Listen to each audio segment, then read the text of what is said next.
good afternoon. No. Good evening. It's currently 10 p.m. Sorry that I'm a little late. Yeah, so today let me just move my mic closer. As long as you guys can hear me, I think that's fine. So today we are going to be drawing traditionally. So I'm just gonna be drawing some like flowers and stuff. Just have a chill drawing session because I haven't done this in a while actually. I haven't actually drawn on my sketchbook in a long time actually. So yeah, it's been a while and I'm out of practice, absolutely. I have to admit that. So today we're going to pull out the pencil and the eraser and and some markers. I think I wanna bring out the markers also. So let me bring you closer. There we go. I think that's better, right? Okay, let's move on to the drawing. There we go. Okay. Woo, hello. It's been a while since you saw my hand, right?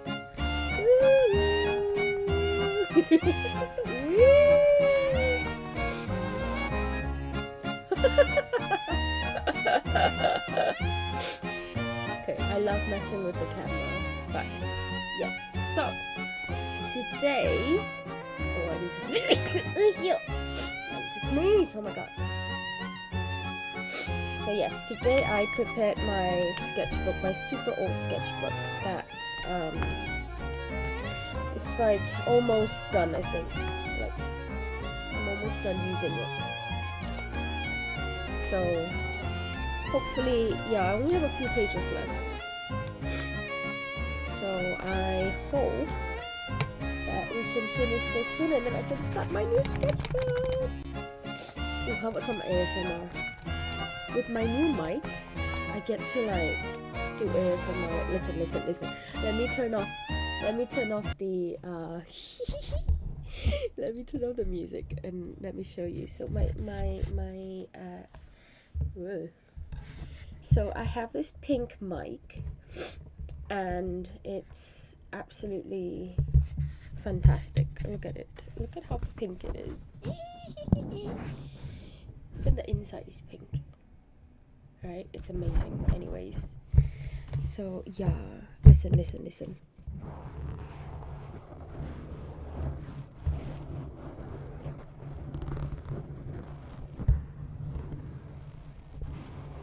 Isn't this fun?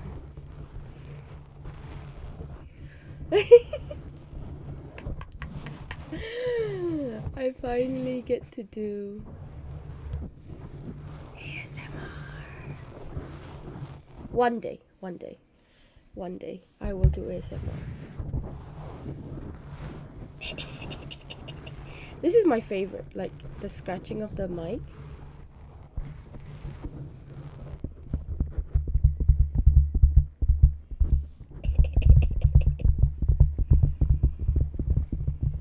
Anyways, enough of that. Let's turn the music back on. I love ASMR, so let me volume check. I think it should be okay, right? You guys can hear me clearly? Okay, so what are we going to do today? I said flowers, right? Oh my god, I forgot already. Okay, let me just...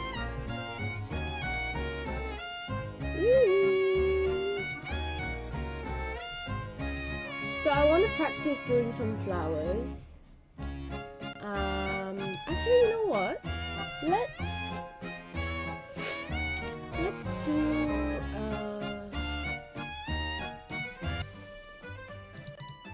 actually no. Let's do something softer. Yeah, let's do this. It's nighttime already, and we're going to do some chill drawing. Oh my god, I can't stop.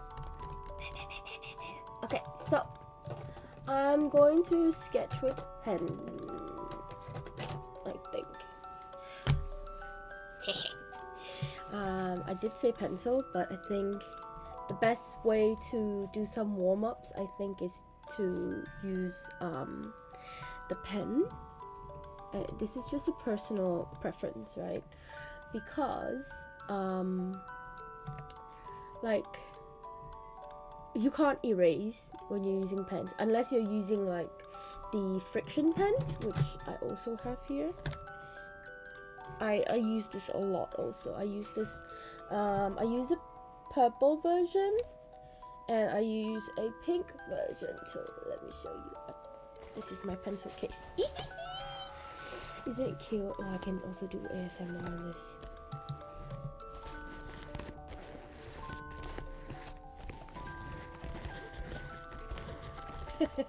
Anyways, yeah, so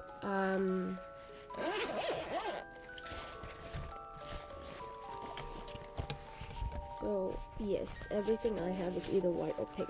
So I also use this one. This is the Friction Ball Slim. It's a purple one, and that's also nice. I also use this one. This round stick grip. This is actually a really good one. Let me show you. I put that away.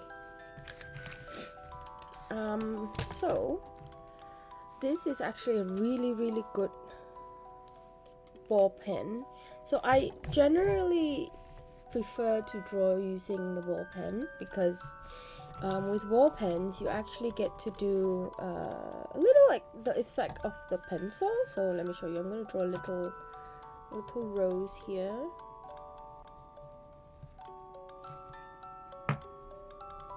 Oh, the ink is dry. There we go. So you can actually do a little bit of like a pencil, kind of like it feels, obviously it doesn't feel like a pencil, right? But then you guys, like, you can actually do like shading like a pencil, like this, and yeah, it actually feels really good.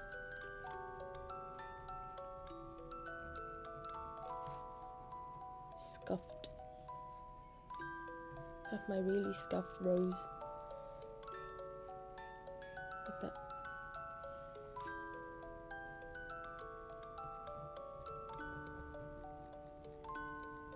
Maybe I should do like a drawing ASMR. Like, so that you can hear all that scratching sounds.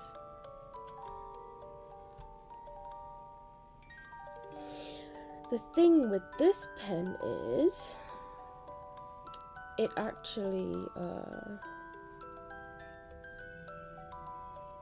it melts with my markers, so it doesn't work with alcohol markers, and I normally just use alcohol markers. I prefer alcohol markers, to be honest. So let me show you. So if I, for example, I grabbed a marker,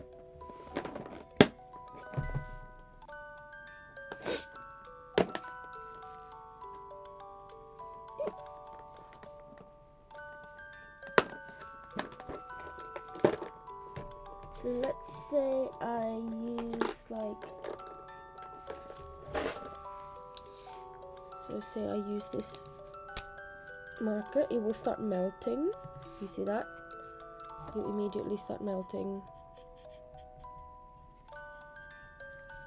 Which also has a, like a, it's a different effect. It has its own effect, right? So,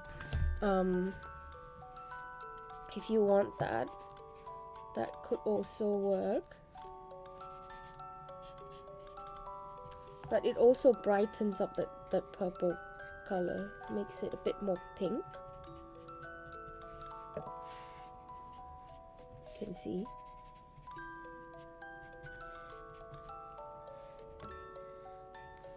And then right now it's looking a bit dark in color because that's what happens with alcohol markers. It does appear dark and then slowly lightens up. So you want to let it like kind of dry between the application, and then say you want to add some more over here like that.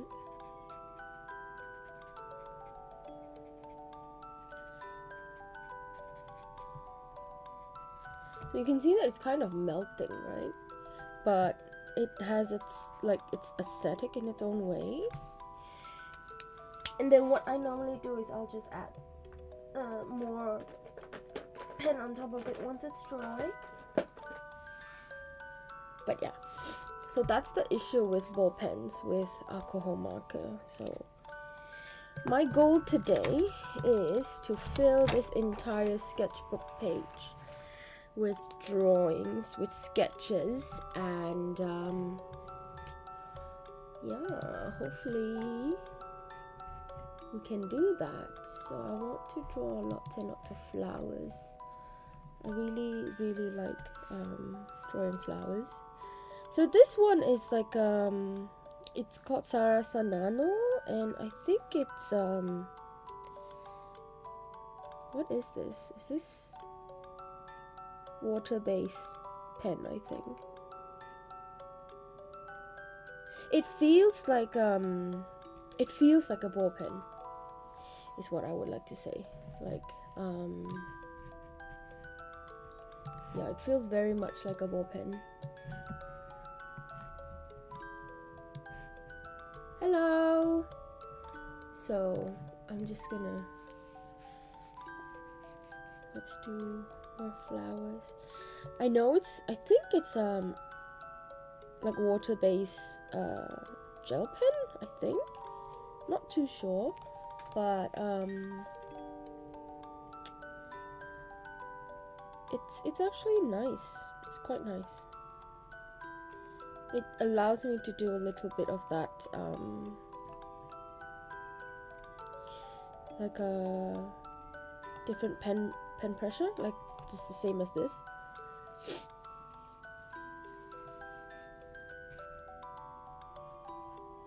And it has a really fine tip, so it's nice too.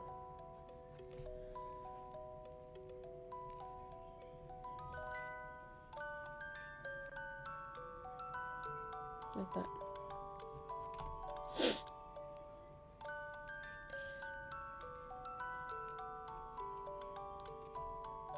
It's cute. Let's draw some wildflowers.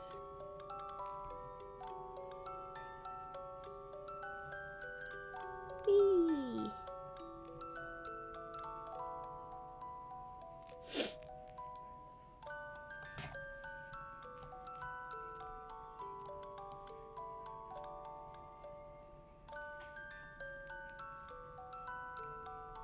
Whee!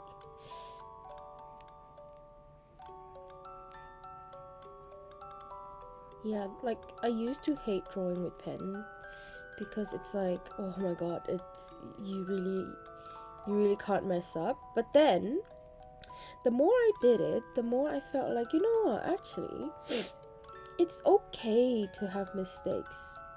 And also in a way, by drawing with pen, you tend to be more careful in placing your stuff, so you kind of plan better. So it actually helps with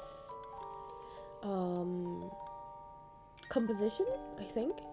Like you really have to think of where you're going to put things, although I don't normally do that. I basically just go for it anyways, and just wing it, like what I'm doing right now. Yes. But yeah,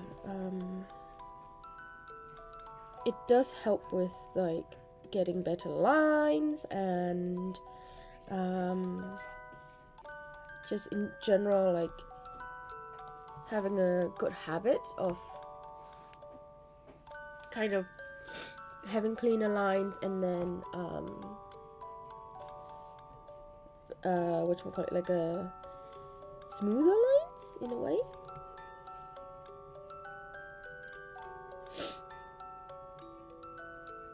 Yes. And kind of understanding forms better. So this is a good warm-up, I feel.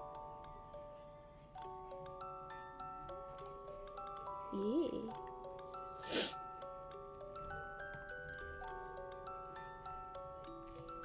And I think in a way it allows me to be a bit more free with my sketches. Like I don't worry too much with what I'm drawing, kind of.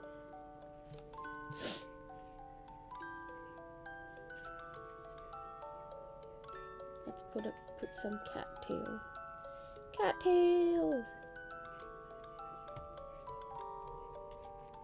And you can kind of get like a really nice dynamic also from just one pen. So I'm the kind of person who rarely uses multiple tools in one go, right? So for example, I don't use like multiple pen for inking, for example.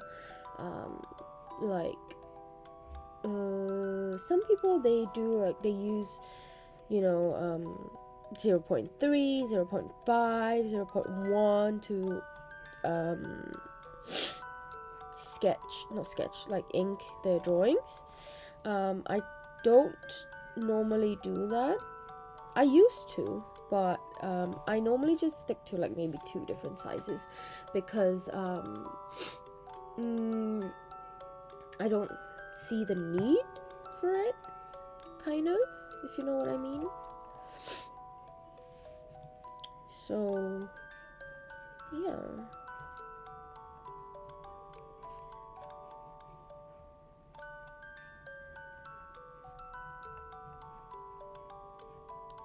Let's tie this up. Put a really cute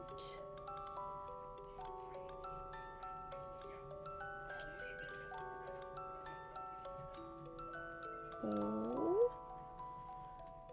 Yeah. And then we can have the stems coming up from here.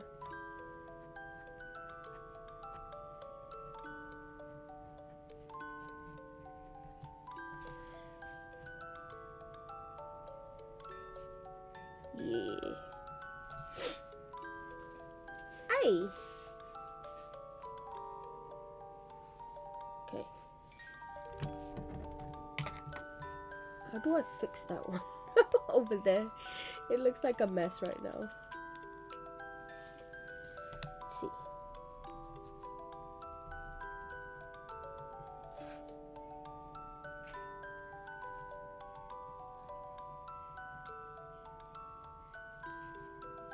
Yeah, ball pens definitely hit different. It does give like a completely different feel to it.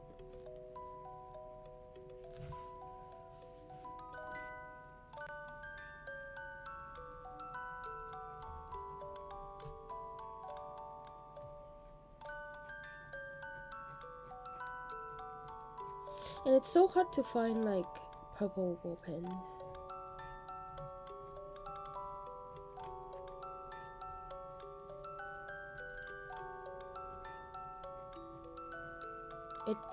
It took me, or at least over here in Hong Kong, it takes quite a bit of effort to find. It took me quite a long time to find this one. I literally had to scour the internet to be able to buy this, because you can't buy it in any stationery store. So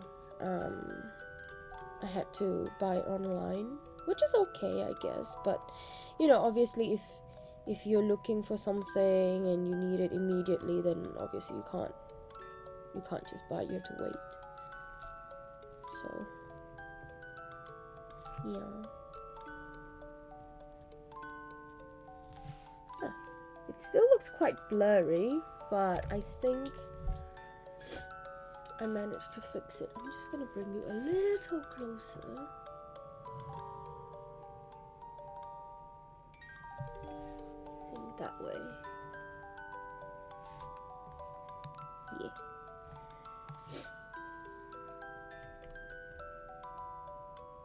Gonna slide you over. No, actually. Let's leave it there. But yeah, so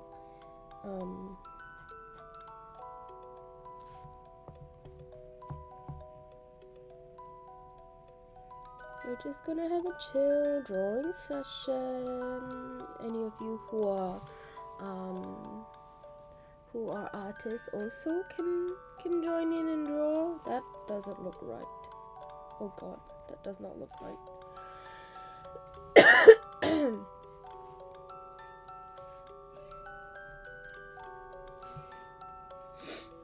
Now, sometimes when I feel like things don't look the way I want it to, I'll just cover it up.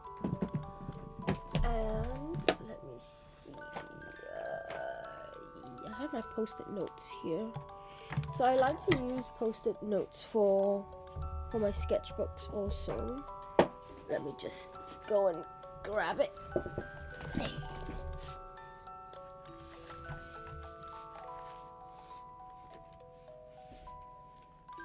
Ta-da! I got the big one and I got the small one. Where's my small one? Here we go. I got the small one.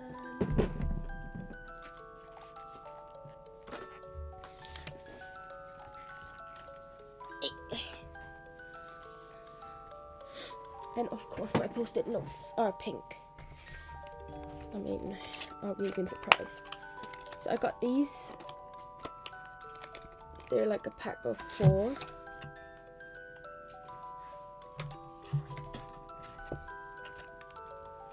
I really like using post-it notes. It adds like flavor to your sketchbook, kind of. So let's see, for this one maybe we can do like a peachy color. And then we can add like maybe the pink one down here. What do you think? Let me just zoom out. Zoom out.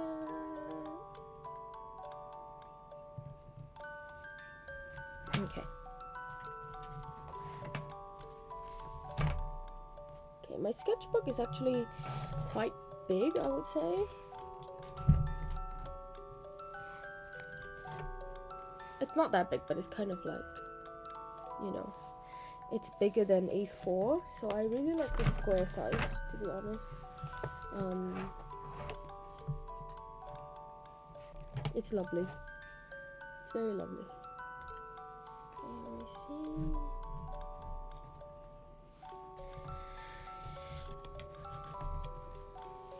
see. Yes. Okay.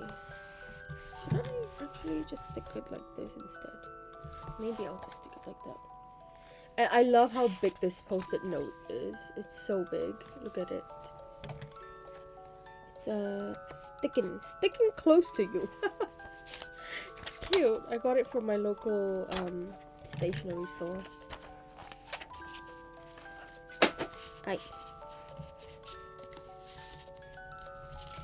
So I'll just stick it like that. And then my glue is nowhere to be seen, so I'm just gonna leave it like that.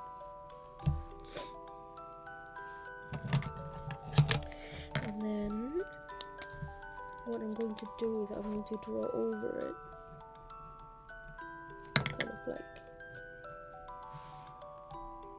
you know,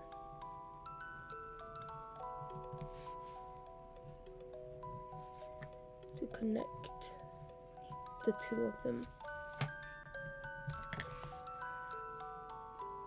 Aha! And then we can do maybe one over here. I just want to make my sketchbook colorful, you know, very aesthetically pleasing.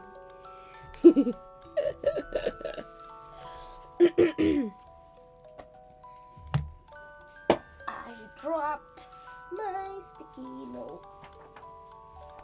And then maybe we can do like a smaller one.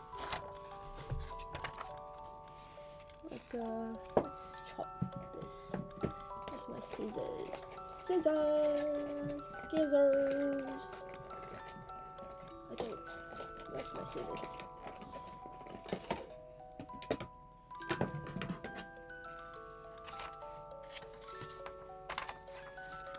Let's chop this.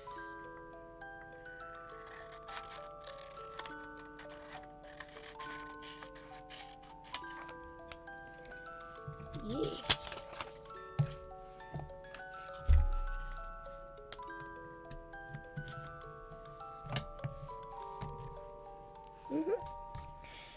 Okay.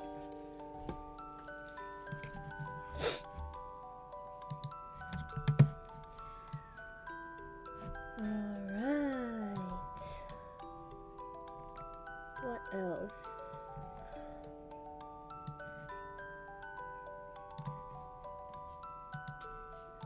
So right now, I am going to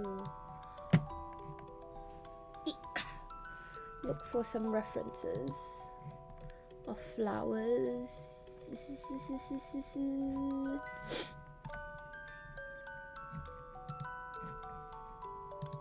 And we can also draw some people also later. I want this stream to be just a really chill, calm stream. I am feeling a little under the weather, but it's nothing too serious. I mean, I'm always sniffling, you guys know this.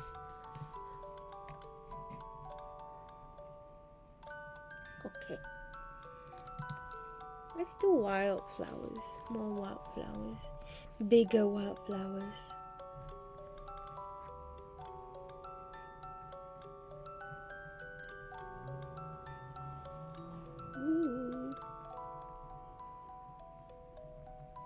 It's all about making the marks.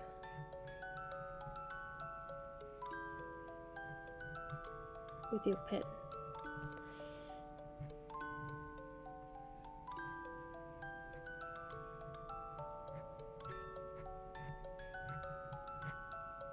Pew.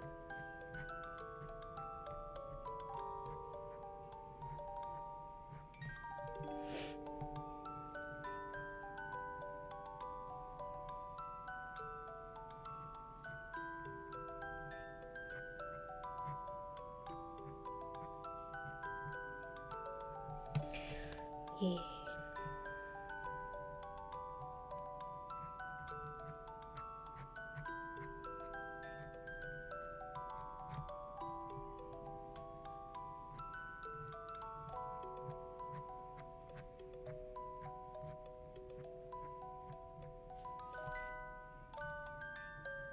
Pew pew.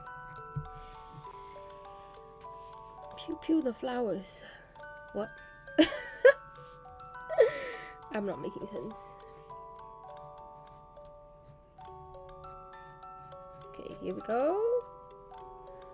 And then, ooh, what kind of leaves should I put on this one? Maybe we can do like something like this.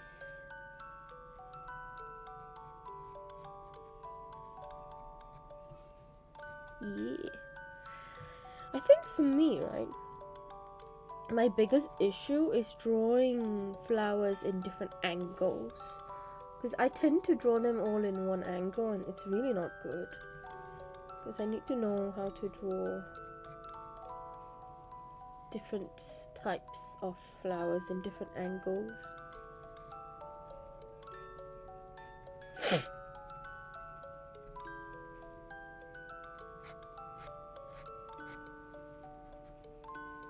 It's kind of hard, and this is good practice, to be honest.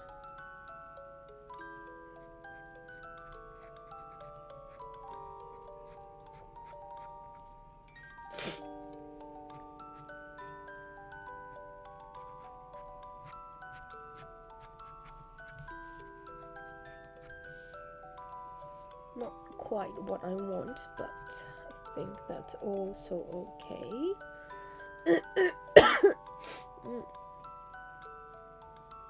Let's try a more difficult angle, like something like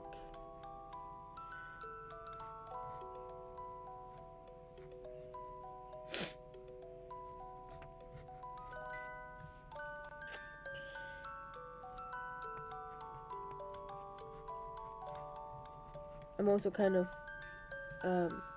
practicing on the flowers that I'm going to draw, because on Friday we are going to work on my logo. I just realized I don't have a logo, so I'm going to be creating mine live, and I'm definitely going to put a lot of flowers. Well, not too much, but you know what I mean. It has to have flowers because they're my thing.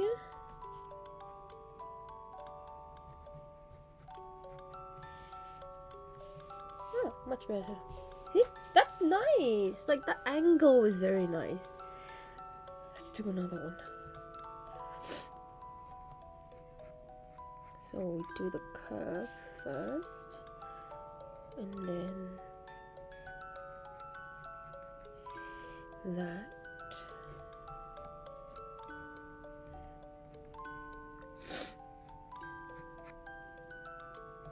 Then we get it like coming out like that.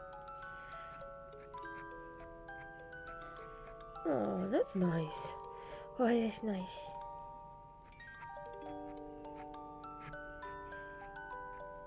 And then we can have the leaves kind of coming out to here.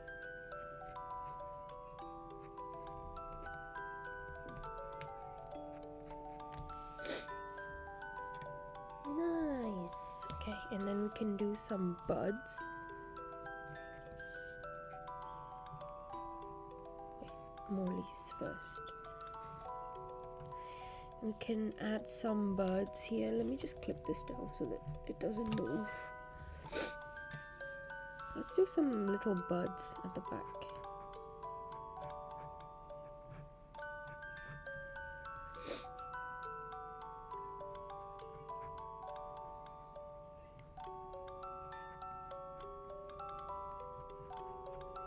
And little leaves.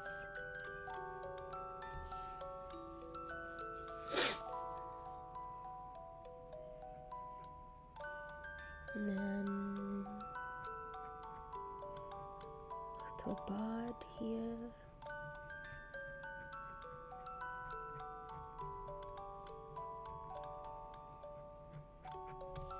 Okay.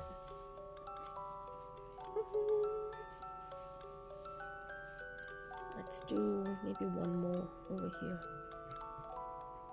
A smaller one.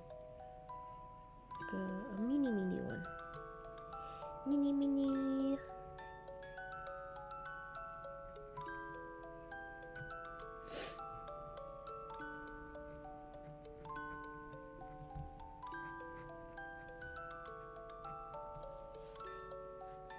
Yeah.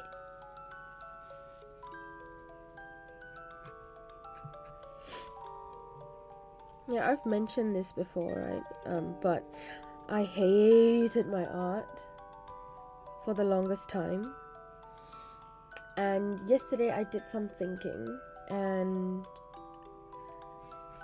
because I saw this question on Twitter, like any mentally ill VTubers out there, and obviously you guys know this, but I actually suffer from depression and anxiety. I've been suffering from them since 2015 now, and I mean, I've been living with it, right? I've mentioned this several times on stream, and it's definitely affected how I saw myself as an artist, how I viewed my own art also. I definitely, when my depression was the highest, like the worst at its peak, it was difficult to stay motivated. I think you've heard this from many different artists out there, right? Staying motivated is like one of the hardest thing. It's worse when you have like a handicap, I would say. And I just remember not wanting to draw like anything. It just made me hate everything that I put out. Every time I finished drawing something, I would be, criticizing it way too much, like kind of in a really self-deprecating way that really isn't healthy, honestly. And I would compare myself to other artists, and it really, it's the worst thing you can do to yourself. Don't compare yourself to other people. You are you. Your art is yours. You don't have to make your art look a certain way just to quote unquote be an artist or something.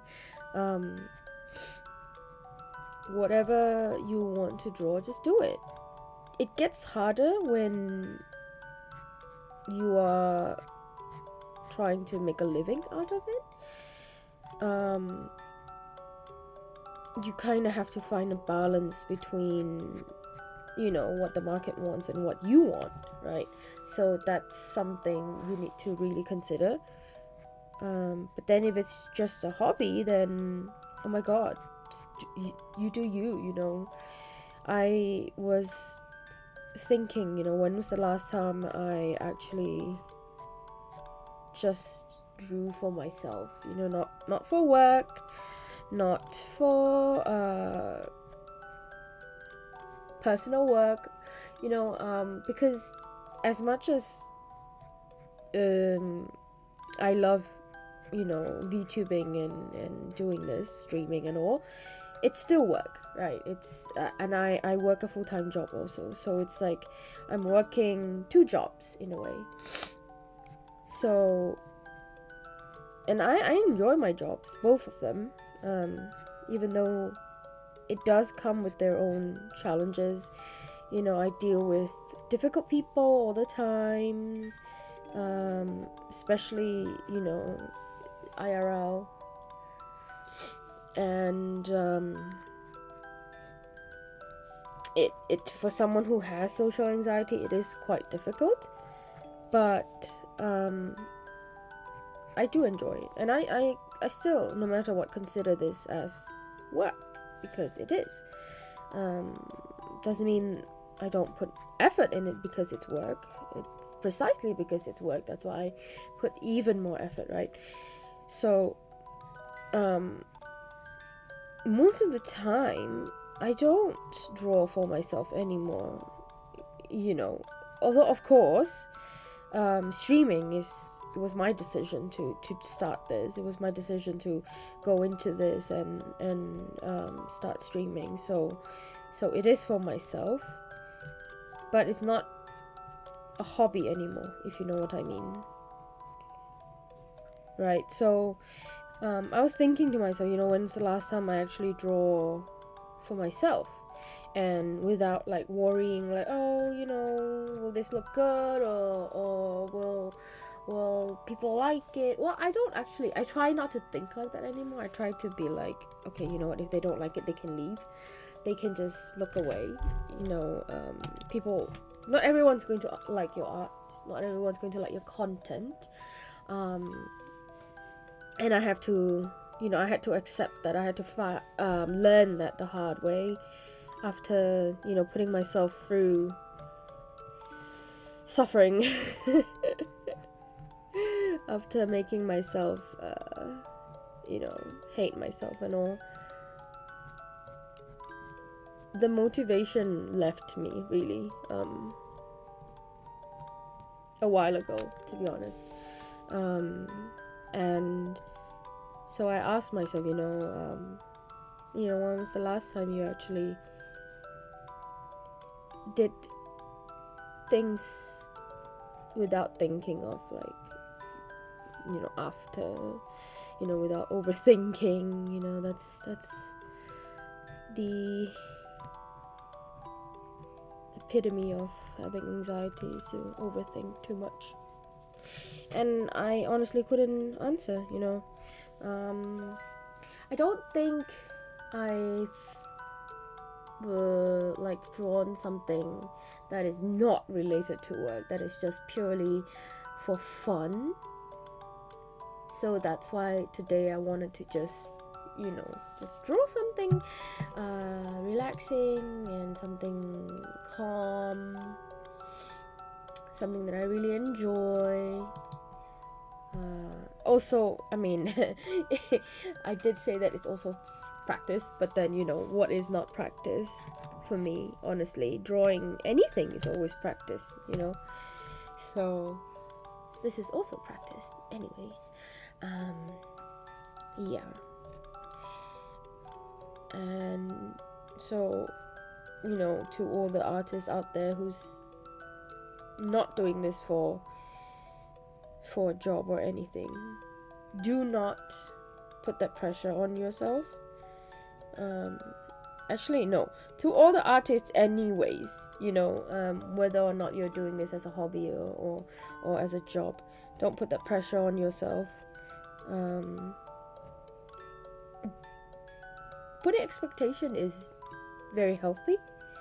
Knowing what you want, absolutely healthy, but not too much. Do it in moderation. Know that we are living in a really difficult moment right now. If things are not growing the way you expect them to, then just be patient. There's no helping it. It is how it is.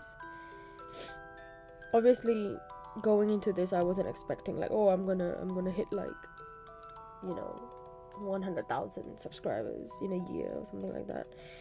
Absolutely not. But don't put too much pressure on yourself. I try to not think about how many how many views I get, or like how many subscribers I get every week. I try not to do that, because it's so bad for you. It's so bad if you do this. Back when I was really active on Instagram, oh my god, every time I lose a follower, or like I would look at the numbers and everything. The numbers are there for a reason, yes, but numbers are not everything. It's not there to dictate what you should do. It's there to tell you, for example, like at one moment I had like 6,000 followers on Instagram in my old account, and I was like, oh my god, 6,000 followers, look at how far I've gotten, because that was like maybe a year or two after I started in that account. And then I just started getting greedier. I was like, why aren't I growing? Why do I only have like 100 likes? I used to get like 1,000 likes. It's so bad for you. It is so bad for you. And then you lose yourself in the numbers. I definitely lost myself in that. So that's why I decided to just completely dump that account and then just restart. I didn't even tell anyone that I was going to well, I did tell like one or two friends, but I just didn't tell people that, you know, I'm moving to another account. I just completely dumped that account and just left. And people were like wondering, where'd you go? Like, I would see messages after a while like, oh, where'd you go? And I'll be like, I just needed to purge myself from that, because it felt like a black hole. And sometimes that actually helps. And to be honest, this is not my first YouTube account. This is actually my second. And if you search Stella de Rose, you actually find another account. Don't worry, that is also me. That's just a regular art account. That's not a streaming account. So yes, that is me. That's not someone copying me or anything. I think you when you know, listen to the voice, you know that that's me. So yes, I actually had a like a quote-unquote artist YouTube account. I also left that account. Like, I just dumped that. I just left it over there. Maybe one day I'll go back to do more like art related videos that are not streams, but not yet. I think I'm just gonna leave it there. I still have access to it. I'm just not using it at the moment. But yeah. Hi, Norman. Sorry, I'm ranting, aren't I?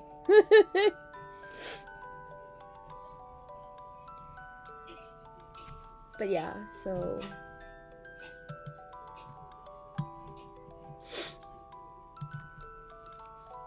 definitely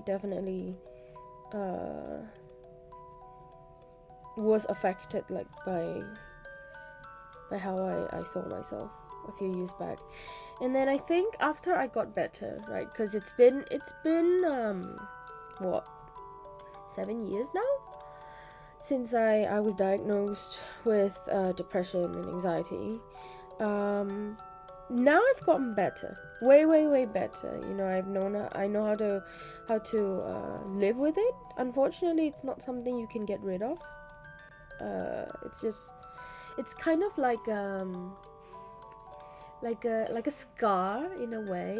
It's there. It's gonna remind you that it was there, but it's up to you whether or not you want to hyper focus on it. You know, it's like, oh my god, I have that scar over there. You know, and you know, if people see that, will they judge me for it?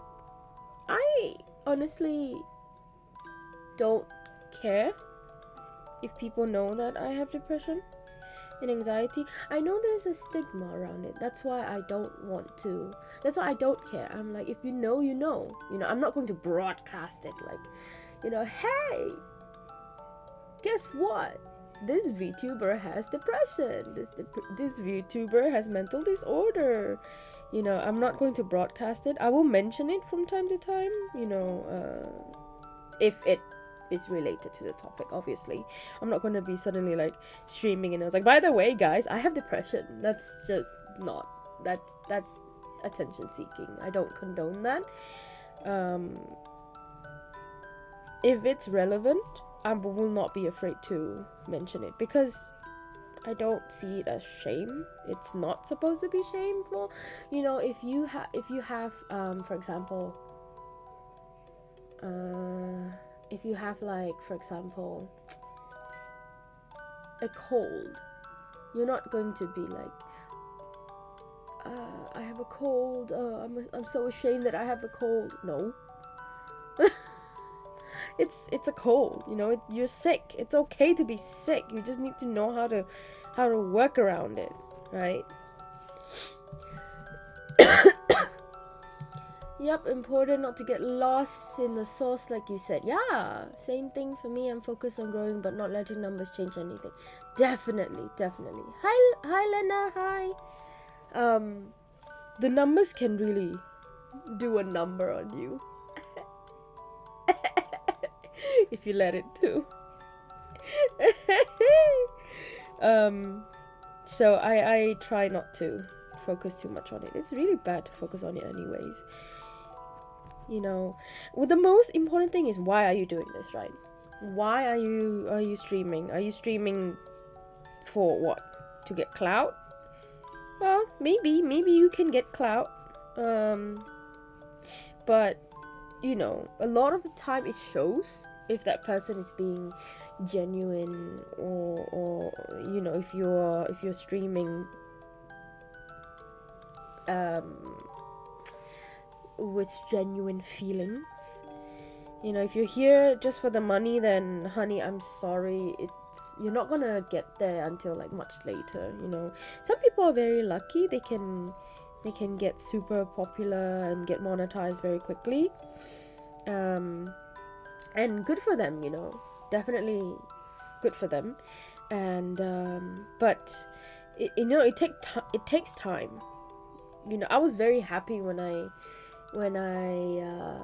got my first donation last week. That was really great. Like it just, but I didn't let it kind of dictate how I'm going to behave onwards. Like, it's like, oh, you're going to expect donations from now on. No. It's, people are not obligated to, you know, throw their money at you. If you're entertaining, if you're funny, then they will. If you're not, then they won't. And that's just how it is. You just want to rule the world? Me too, man. Spread all the fairy pheromones.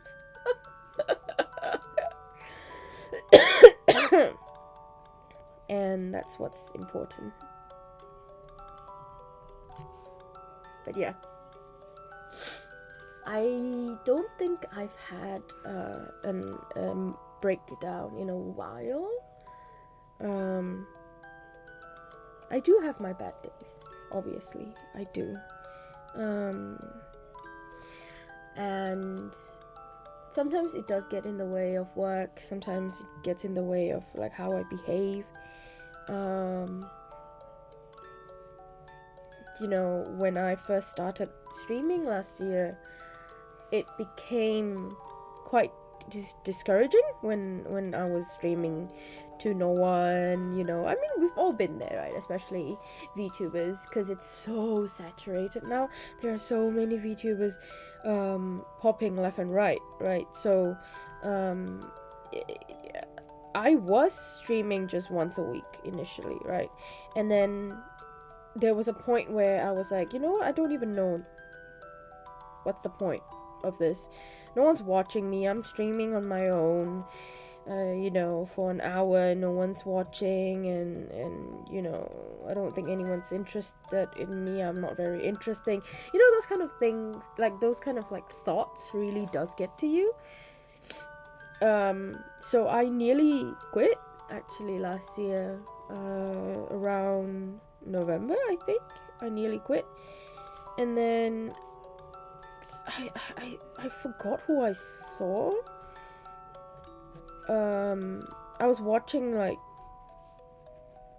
a video on YouTube, and then they were like, if you're just streaming like once a week, what do you expect? How are you going to grow?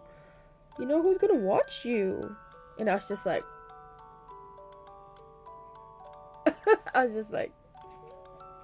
oh.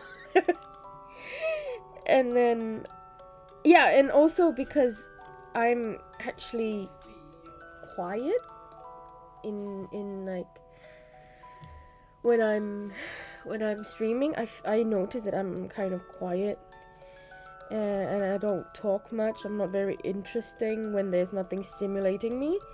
You know, I can just sit on my own, just quietly playing my game without speaking.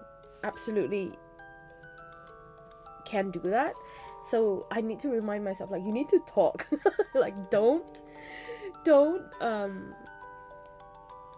just silently stare at the screen, because what's interesting about that, right?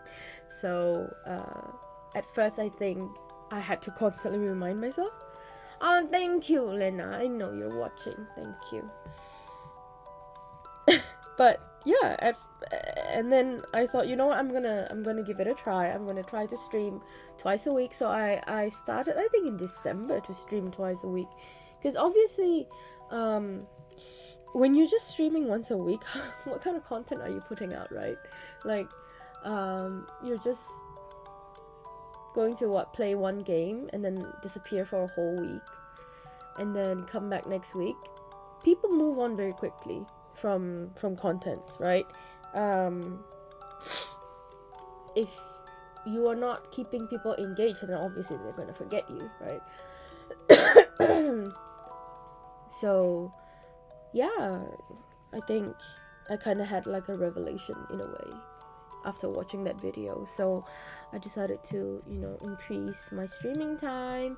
Of course, it gets harder because, as I mentioned, I work full time. So I work five days a week on top of streaming.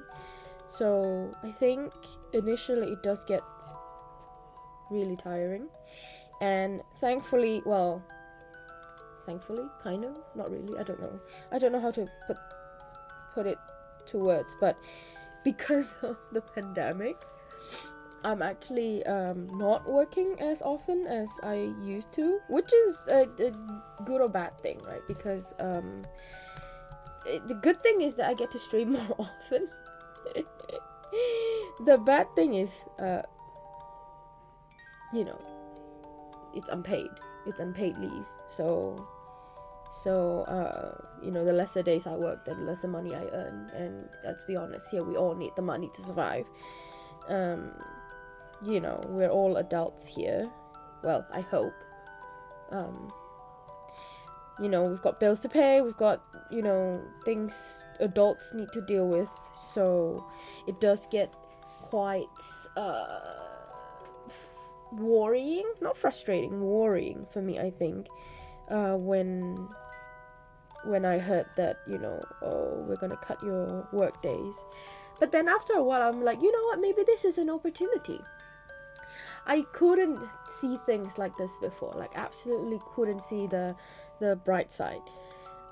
Previously, it was impossible to tell me to, oh, look on the bright side. There was no way. I wouldn't listen to you. My friends tried to tell me, there's always, when one door open, the other closes, and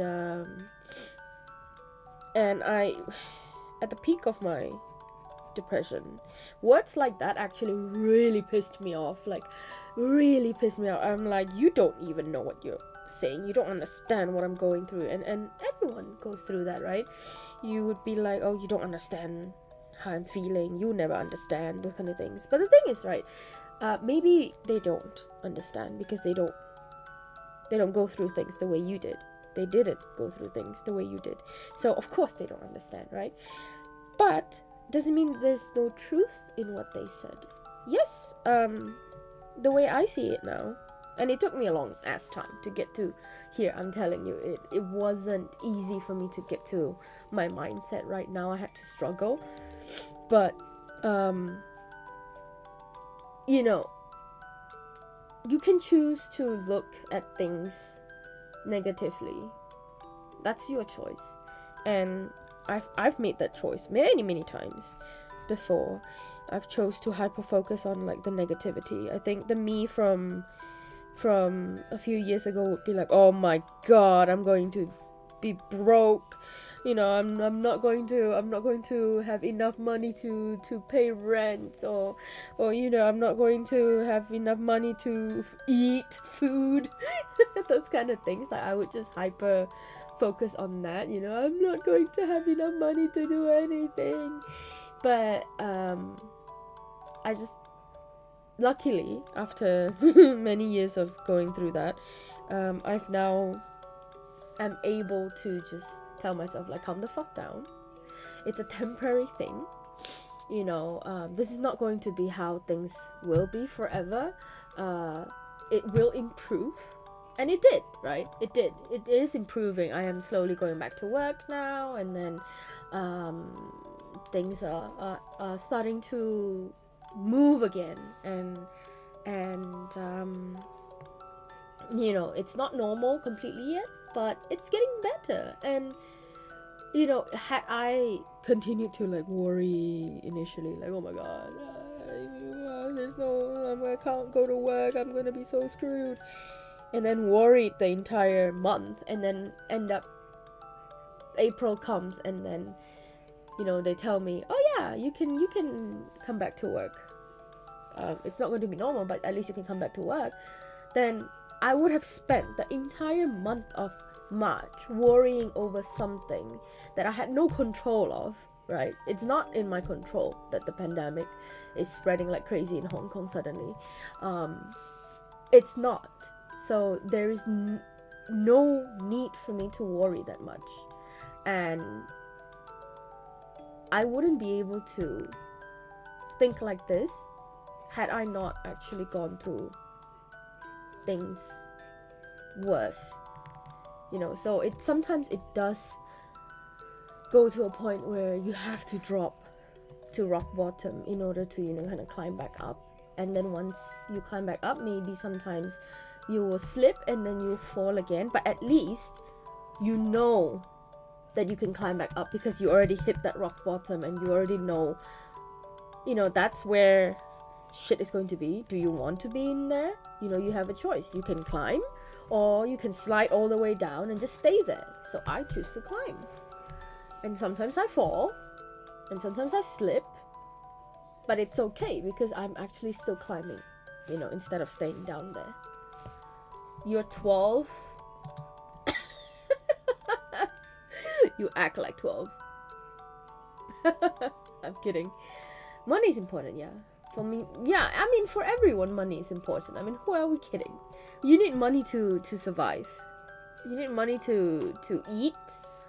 Basic necessities require money. Come on. That's important to everyone, I think. Those who say money is not important is just lying to themselves. Money is very important. What are you talking about? You need money to function. Let's draw tulips.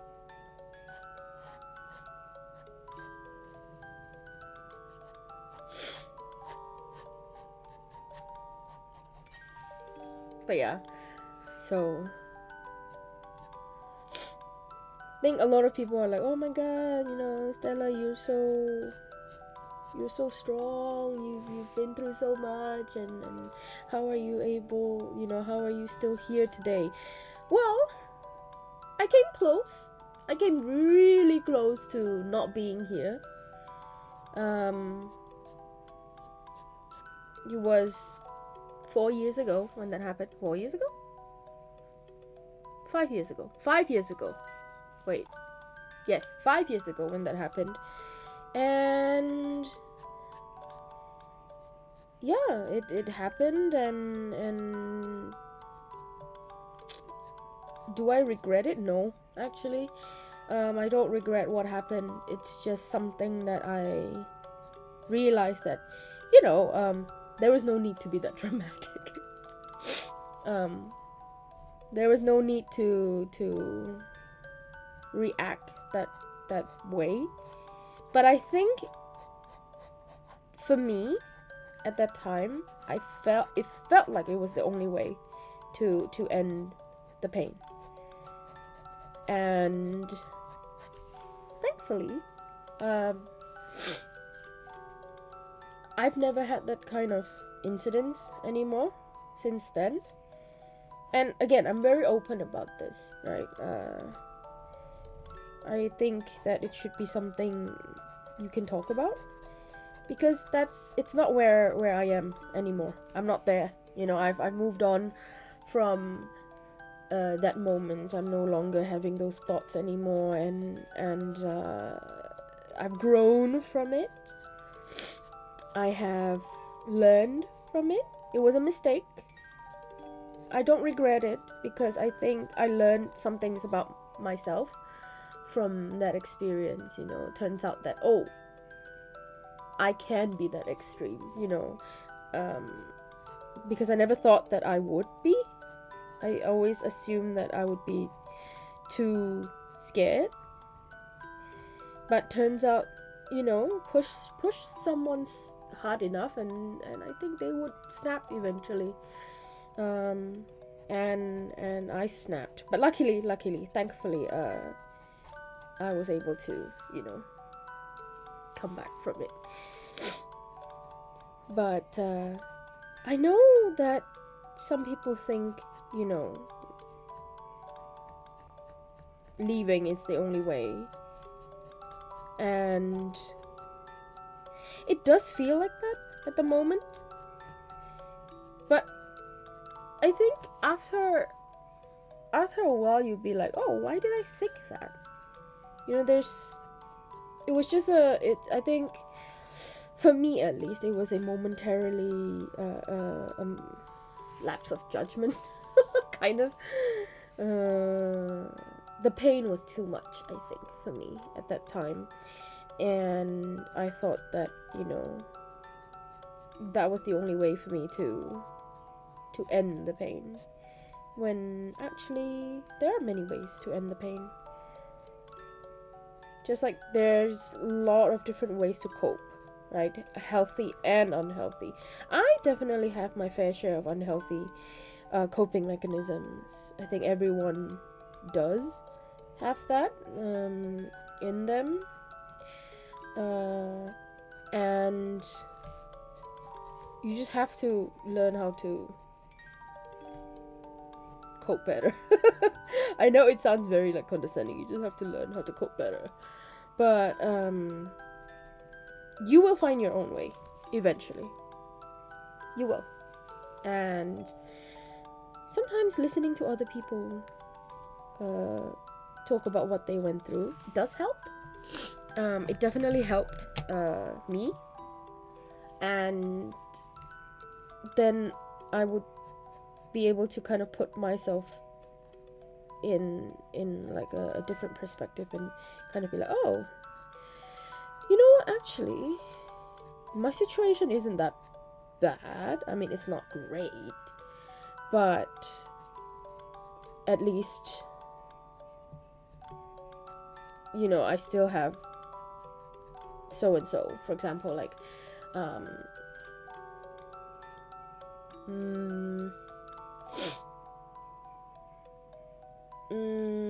so for example, how I would tell myself if I were to have a mental breakdown now, I would just tell myself okay, you're having this moment right now, it's your choice to let go and have a moment, because sometimes I repress too much, and I keep telling myself nope, not now, not now, now is not the time, you push it away. Sometimes I do that because I know it's not really helping right now. But there are times where I'll be like, okay, you know what, I think it's time for you to just let it out, have a moment. If you need to cry, then cry. If you need to scream, then scream. If you need someone to talk to, then call someone, or find someone you trust to talk to. And there are ways to deal with them. And I would just let myself, if I feel because obviously now I'm experienced with it, so I'll be if I feel okay, maybe it's time for me to just have a moment to myself and just cry it out, then I will cry it out, and just let myself wallow in a way. Wallow. And then I do feel better after. I'll be okay, well, that actually helped. Sometimes crying does help, because it helps release that kind of pent up feeling, kind of it releases something, I don't know. It releases something, and so yeah, I mean, I would just cry, have a cry session. If I need to talk to someone, I'll call someone that I trust. and talk it out, and then come the next day I would be like, I'm functioning again, kind of thing, that kind of thing. So before I would just not function for days. And I am also I'm also medicated right now. I've been on meds since 2015. So some people say that meds don't work for them. In my case, it does help. It does help keep me in like a calm state of mind. I think that's also one of the reasons why I don't react to things as extremely as I normally would. It also kind of affects my mood in a way. I am usually in this really calm state of mind most of the time. Nothing can bother me. It's definitely because of the medication. It puts a damper in like those more extreme emotions. So that's why I'm always like this calm and collected, even though when like my debut last year was a disaster, and I managed to stay calm throughout the whole thing, and I still laugh about it until today. I think definitely the medication did help keep me calm. I know some people feel like, oh, you shouldn't rely on those kind of things to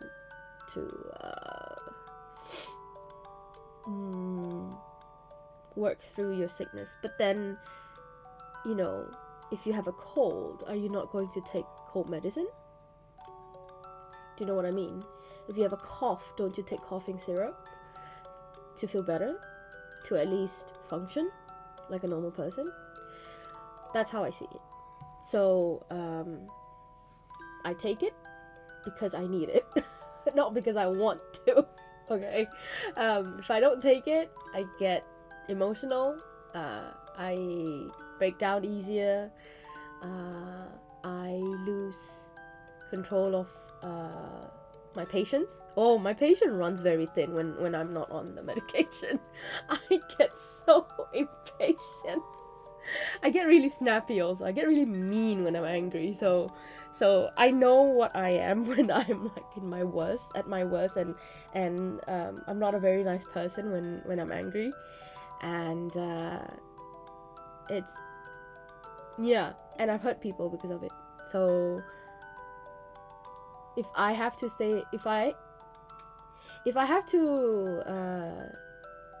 take meds to keep myself calm, then I will. The side effect is I don't feel happy. Not in the, I don't feel happy, I feel like really just sad all the time. It's more like I don't feel happy as easily, in a way. Like, it does really keep you in that like calm state. You don't go up or you don't go down, which is a good or bad thing, honestly. But for me, at least, since it keeps me sane, I'm fine with it.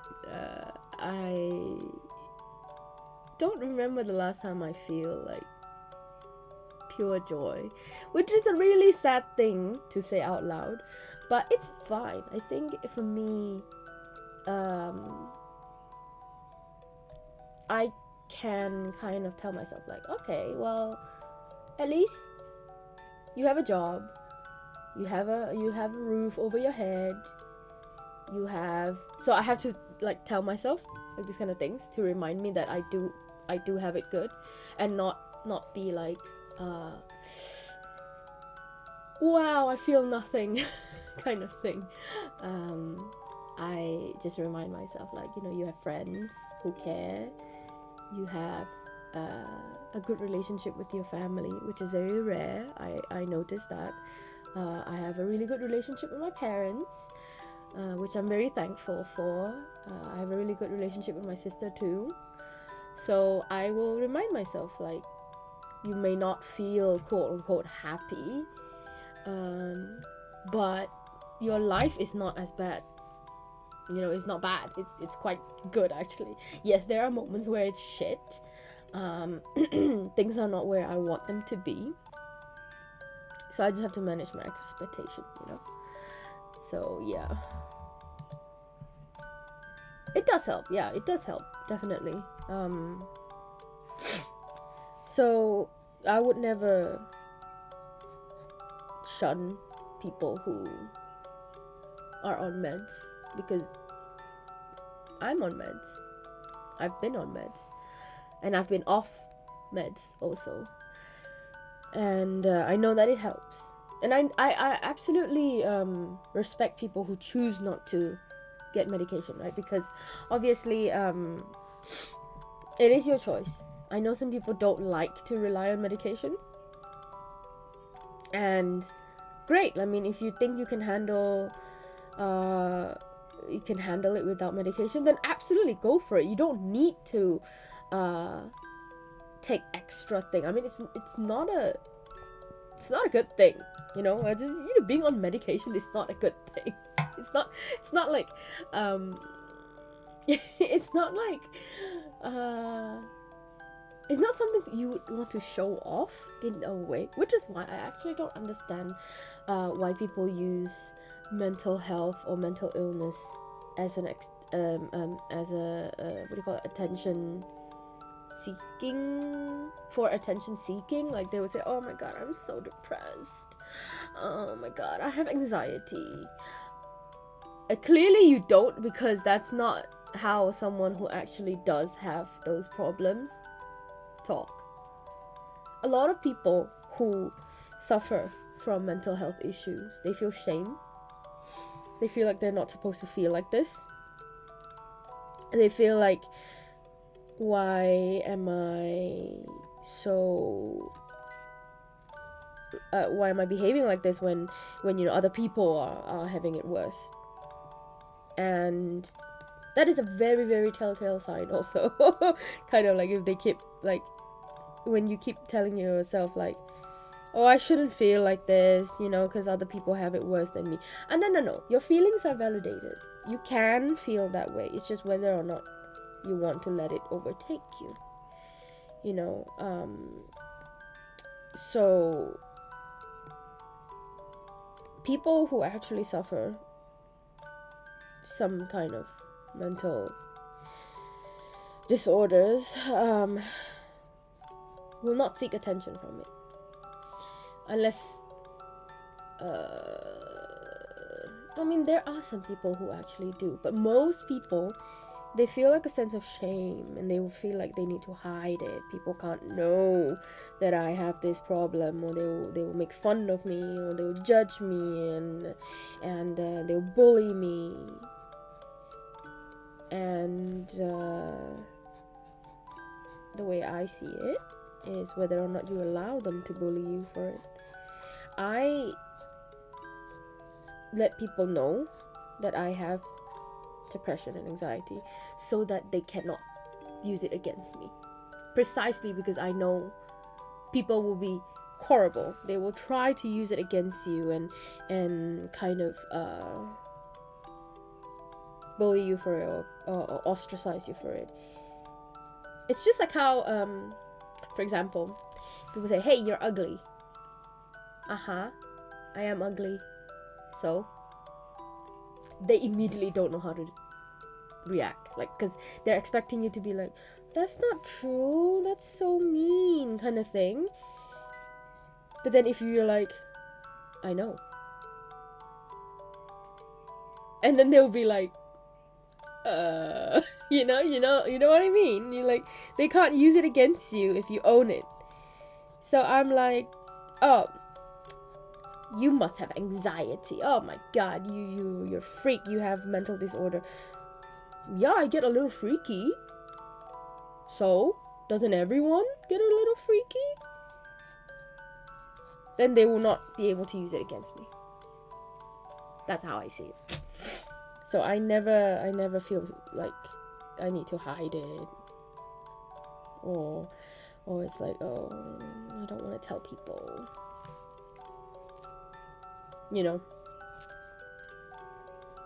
But yeah, some people definitely feel like, oh, I don't want people to know, because it is a private thing. It is every person has their own preferences. They will decide whether or not they want to tell you if they do have it. And please, if someone does decide to tell you, like, hey, you know, I actually have bipolar disorder, or like I actually suffer from schizophrenia, you don't tell other people that this person, hey, you know, this person's really cool, but did you know that they have schizophrenia, but they're really cool. That's not cool, man. That is not cool. Do not do that. They still reserve the right to tell people whether or not you know, they're going to tell people. It's their right, not yours. So yeah, what was I saying? But yeah, I don't want to be known as, oh, the VTuber who has mental illness. So you know, I don't want to be labeled as just that, because I'm more than that. I hope I'm more than that. You know, I'm that. I'd rather be known for like, oh, that VTuber who like fucks up her mics from time to time, who doesn't adjust her volume from time to time, who has scuffed streams, shitty internet connections. You know, I'm not just the VTuber who's like really open with her mental illness kind of thing. You know, I'm more than that. So yeah. Thank you for coming to my TED Talk. This whole conversation ended up so deep. Why did I? Every single time I talk about this, it ended up being like a whole long ass TED Talk. I'm sorry. But look, I got my flowers. I got my beautiful flowers. And this is really fun, actually, drawing just with a pen.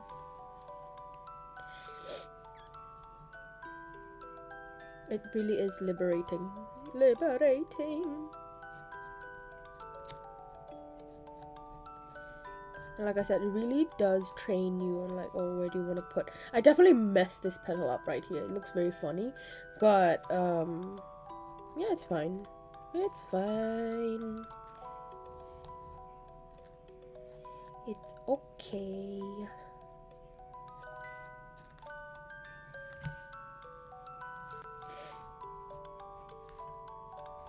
Ooh. Roses. Roses are wet. Are red. Let me do a little thorns on it. Little thorns.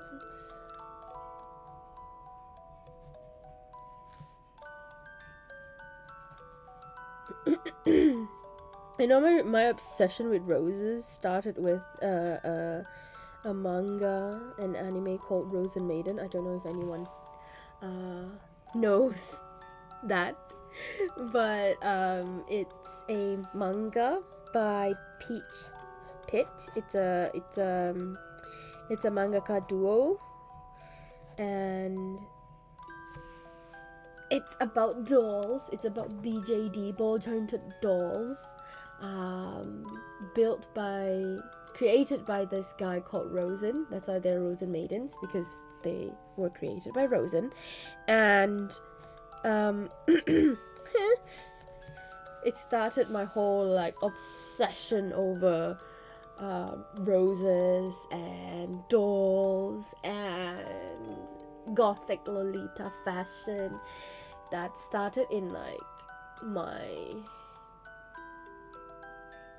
high school years, it changed how I drew, I would say, because of like knowing Rose and Maiden.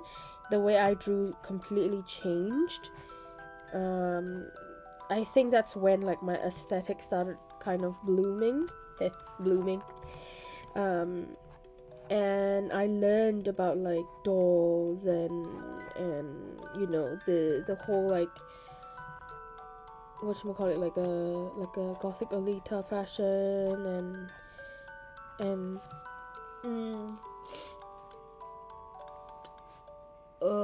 like the whole like doll fashion, you know, in a way, like how, you know, the sub genre in the Harajuku fashion goes, like what kind of, you know, the sub genres of the Gothic Lolita fashion. I started buying like those Gothic Lolita magazines. They are out of print right now. They completely stopped printing them, but there was this magazine from Japan called Gothic Lolita Bible, and it's like a quarterly thing. So every season there will be a new a new edition, and it's like Gothic Lolita Bible volume so and so, and then every season they will release new magazines, new editions. And oh my god, I used to collect all the magazines, and yeah, I would like check every quarter, like, oh, is it out yet? I just go to my local Animate and then grab a copy, you know. Thank you, Lena. Yeah, I was really into J fashion. Still am, I think, right now. According to my friend, the way I dress is still very much in that genre, like a Harajuku fashion genre. Very whatchamacallit, like those kind of, it's not quite Lolita because I don't have the energy to wear all those layers and, you know, wear the wigs and the headpieces. I do have a few Lolita dresses, but it's too hot right now to wear them. And they're very heavy also. But yeah, no, definitely still living that kind of like style, I guess. Like I said, whatever you're seeing on the screen right now, my model and everything, it is quite true to what I like. As in, like, I know some people build a character around the VTuber persona, but mine is pretty much like kind of true to how I am. I do like fairies. It is you know, it's how I am in real life. And you can see, you know, like I love my pinks, I love my pastel color. You can tell from my nails that I like, those are kind of the colors that I surround myself with, you know. And I do have pink hair. Let me show you. Pink hair. Breaking the immersion here. But yes, I do have pink hair. Here.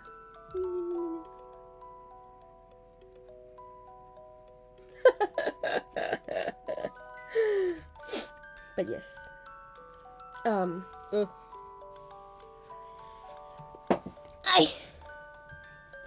just me. And so anyways, going back to Rose and Maiden, it really woke something in me. So that's why I still hold it in my heart. I don't really remember much about the actual, you know, story, because it got really convoluted. at the end because something like, I think they had some problems with the publishing company, and then they had to do a soft reboot with their manga, and that really got super confusing. I couldn't catch up after that, so I stopped reading. I don't know what happened in the end, but yeah, I definitely was inspired by their style of drawing, and then the whole like doll aesthetic and stuff until today, you know. So yeah, I'm really thankful for that encounter. For that encounter, so dramatic. Like knowing Rose and Maiden really changed and made me who I am today. Because if I hadn't read about Rose and Maiden, then I wouldn't have tried to change my style, tried to go into the doll kind of aesthetic, and if I hadn't gone into the doll aesthetic, then I wouldn't have developed what I have today, the style that I have today. So it really did change me, because up until then I think I was doing a really generic like anime style, and then after Rose and Maiden I finally found like a an aesthetic that I liked, that I actually wanted to have or like learn from.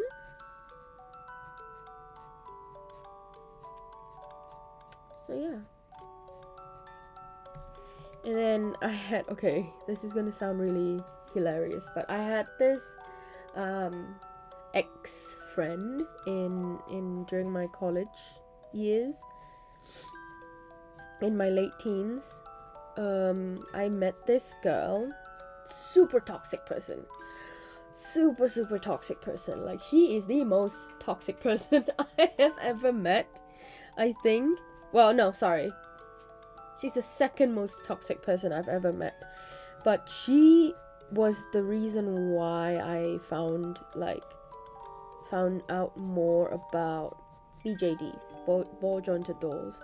She actually introduced me to the like, really pulled me into that kind of like culture, the doll culture, by introducing me to the company, like the one of the most famous ball jointed doll company, Volks, not Volkswagen, Volks, Volks Japan, and they produce gorgeous dolls, but they're also very expensive, like stupid expensive. When I say expensive, I mean like a doll can cost you like $1,000 US. That's expensive just for a doll. I mean, I know that some people collect it, but holy shit, $1,000 for a doll, oh, that's a lot of money. It is an expensive hobby, definitely. I was collecting dolls also, but my mom made me throw them away. She made me throw them away because she was like, not because she was like, you're too old for this kind of thing. She was like, no, they're dangerous. Because the thing is, right, and I'm quite spiritual in terms of that. It is quite like, being superstitious is very common in Hong Kong, but my mom particularly, she's like a feng shui master kind of thing. So she's like, you cannot have these dolls at home. And I was like, but why? They're not harming you. They were like, yeah, because they're empty husks. You're inviting spirits in. And I'm just like, okay. Alright, fine. I mean, I see your point. Because she's like, if you talk to them, if you play with them, then you're inviting something in. Um, and logically speaking, I kind of understand like where she's coming from. So she was like, at some point, she was just like, okay, you can keep them, but don't talk to them. So I actually never talk to them. I gave them names, but I never talk to them. I just keep them there. I actually use them for reference a lot because ball jointed dolls you can actually move, right? So I had one that's like single jointed and another one that's like double jointed. So double jointed dolls actually have more movements. And then single jointed dolls, they don't have as much movement. So for example, double jointed dolls can kneel, they can, cross their arms and stuff like that. And single jointed ones can't. They can only do like maybe 90-degree angle movements. And so I had a few. I think I had like 3. And she made me throw them away when we moved. She was like, okay, it's time to say goodbye, throw them away. I was just like, damn it. They were like, we don't have space for your dolls. Luckily, they were not very expensive. It was still, a few $100s down the drain, but, after that, I never could get back into it just because, like, realizing how much money I actually sank into it, made me like, oh my god, what if, I have to throw them out again? Because the thing is, right, in Hong Kong, apartments are super tiny and we move a lot, and sometimes you just have to throw things out, things that you don't touch, things that that don't hold as much value. So unfortunately, I don't want to go through that again because that's a lot of money involved. So I've been stopping myself from actually purchasing dolls. I was actually just looking at it just now. I was just like, I really want to buy dolls again. Oh, look at, like, because especially every year the stuff gets better and better, right? The accessories gets more detailed, the dresses gets more detailed. So I was looking at them and I was just, because I actually do look at doll pictures for reference also, obviously, because I always am in search of like new references and stuff. I have like a whole Pinterest board of like dolls stuff, and I was looking at them and I was just like, no, they came out with all these like really cute butterfly headbands and stuff, and I was just like,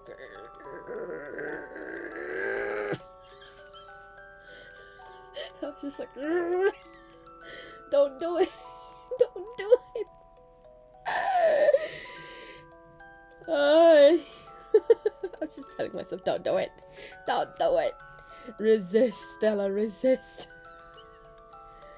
Imagine if you can see me in doll form. How amazing would that be? Like,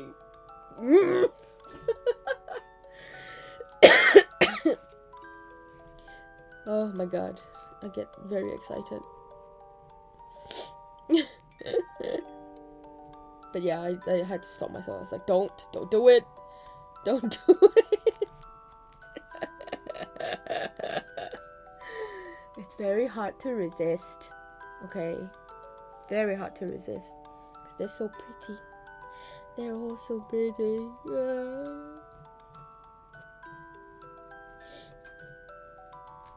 But yeah, so yeah, it was this girl that introduced me to that company, and then I started looking into different dolls, different doll makers, different companies, different manufacturers and stuff like that. I even at some point sold doll clothes because I mentioned this before, but when I was in art school I actually studied fashion design, so obviously I had to learn how to sew, and then I was sewing doll clothes and selling them on Etsy. I don't do it anymore though. I stopped. But yeah, this friend. Okay, I'm gonna go into a tangent right now, but it's kind of related. But you know how I say, like, she introduced me to all this stuff, but she's actually a very toxic person. Yeah, had I not met her, I wouldn't be who I am today again. Right. The people you meet in life really does change you as a person, for better, for worse. If I didn't met her, if I didn't meet her, grammar, English, I definitely wouldn't be like aesthetically as knowledgeable as I am now, in a way, because she really took me and like taught me, about like different styles of Japanese fashion, and she introduced like brands to me, blah blah blah, because obviously I didn't know, no one was there to teach me, and she was the one who took me around and said, oh, this is a good brand, that's a popular brand in Japan, blah blah blah, and this is the style that's currently in trends, yada yada yada. And because I was such a small potato at that time, I really, really didn't know a lot of things. She was there to teach me. But then she got really, really condescending about it. Like, when I started learning, obviously because she taught me all these things, and then I started picking up all these different tidbits of the aesthetic, and started like putting them onto my own fashion, or like my own aesthetics. Then she started getting really condescending. Other people would be like, oh, you and Stella really share a lot of stuff, similar stuff. And she's like, yeah, why don't you ask her why? And then that person would be like, why? What? Like, why do you have to say it like that? And this person was like my friend. She just made a comment. She's like, oh, you and Stella really do have a lot of similar things. In like objects, like bags maybe, or like shoes, or because she was the one who introduced me to all these brands, and obviously she buys from them, and because she introduced me to them, then obviously I'm gonna buy from them because I like it. Then if you're buying from the same brand, then obviously you're going to, you're bound to have like maybe the same bag but different colors, right? I already made the choice to not buy the same color as her, just because I know that, some people are iffy that way, like they really don't like it when you buy the same things as them. I personally don't care. I personally feel like if you and I share the same bag, it just means that we have amazing taste, and also your style and my style are different. We would dress them differently. Why are you being so defensive over it? So she gets really defensive whenever someone mentions like, oh, you guys have the same bag.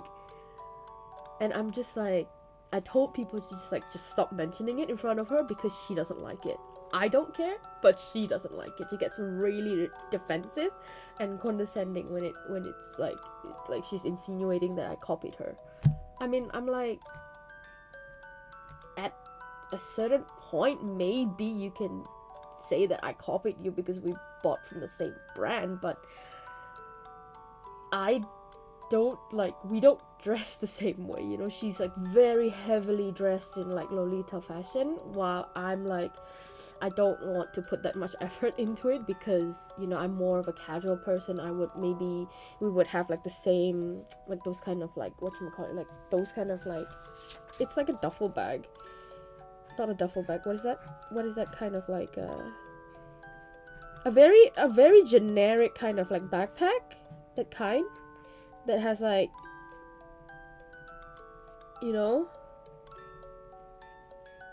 that kind of bag, if you know what I mean. Like it was something like this, but in backpack form, and then it has like the Oxford bag that looks like that. So we would have the same bag, but I would dress it differently and she would dress it differently. So I don't see the issue, you know. Anyways, yeah. Stella doll with battery powered wings. Yeah, definitely. I would want that. Definitely. But yeah, so I had that one friend that's like that. And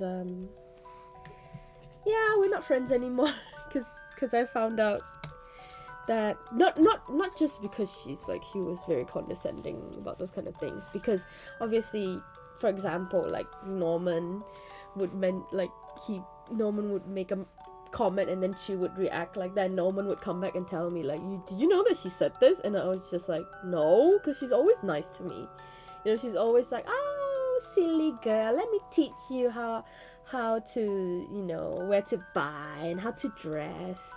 She always did that to me. Even though we were the same age, she would be like, oh, you silly, that's not how you do it. This is how you do it. Your eyeliner shouldn't be like that. Your eyeliner should be like this. Don't use that eyeshadow. You should use this eyeshadow. Bitch, if you're going to tell me to do certain things and dress a certain way and then get defensive when I actually do it, then what do you want? Like, why? Because I was stupid, you know. I would listen to her, to whatever she said. Like, I would just trust her. I was that gullible. I was that naive. Especially because it was like a new school. I had no one to talk to. My social anxiety was telling me to just, you know what, this girl is being nice to you. Trust her. Stupid. And so she would do that, and then I would just take it. She would be really mean to me also from time to time, and I would just take it because I would be like, yeah, but you owe her, you know, she's the one who made you.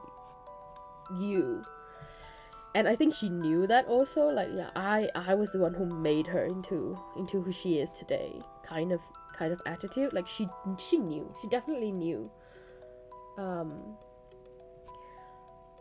I think I should sleep because tomorrow I have an online class. Sorry, Stella, I can't accompany you until your life is over. Thanks for today. Oh, thanks for coming, Lena.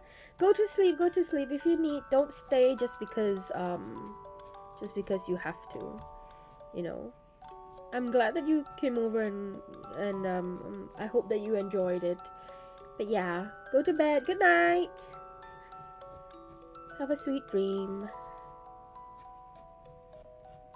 But yeah, so I had this friend who was being very toxic, and the sad thing is that I would always if I, you know, I mentioned how like I had a really bad temper and I would be really mean when it gets the better of me. Yeah, it happened with this friend also, this quote-unquote friend. And I was really spiteful one day because of an argument or something. I can't even remember anymore, but I was very mean, I think. I was very mean. I said some things that I shouldn't have. It was that, or I was very rude. I don't remember. I think it was that I said something that made her really angry, and then I didn't apologize for it. And I think it was something along the line of like I called her out for her behavior.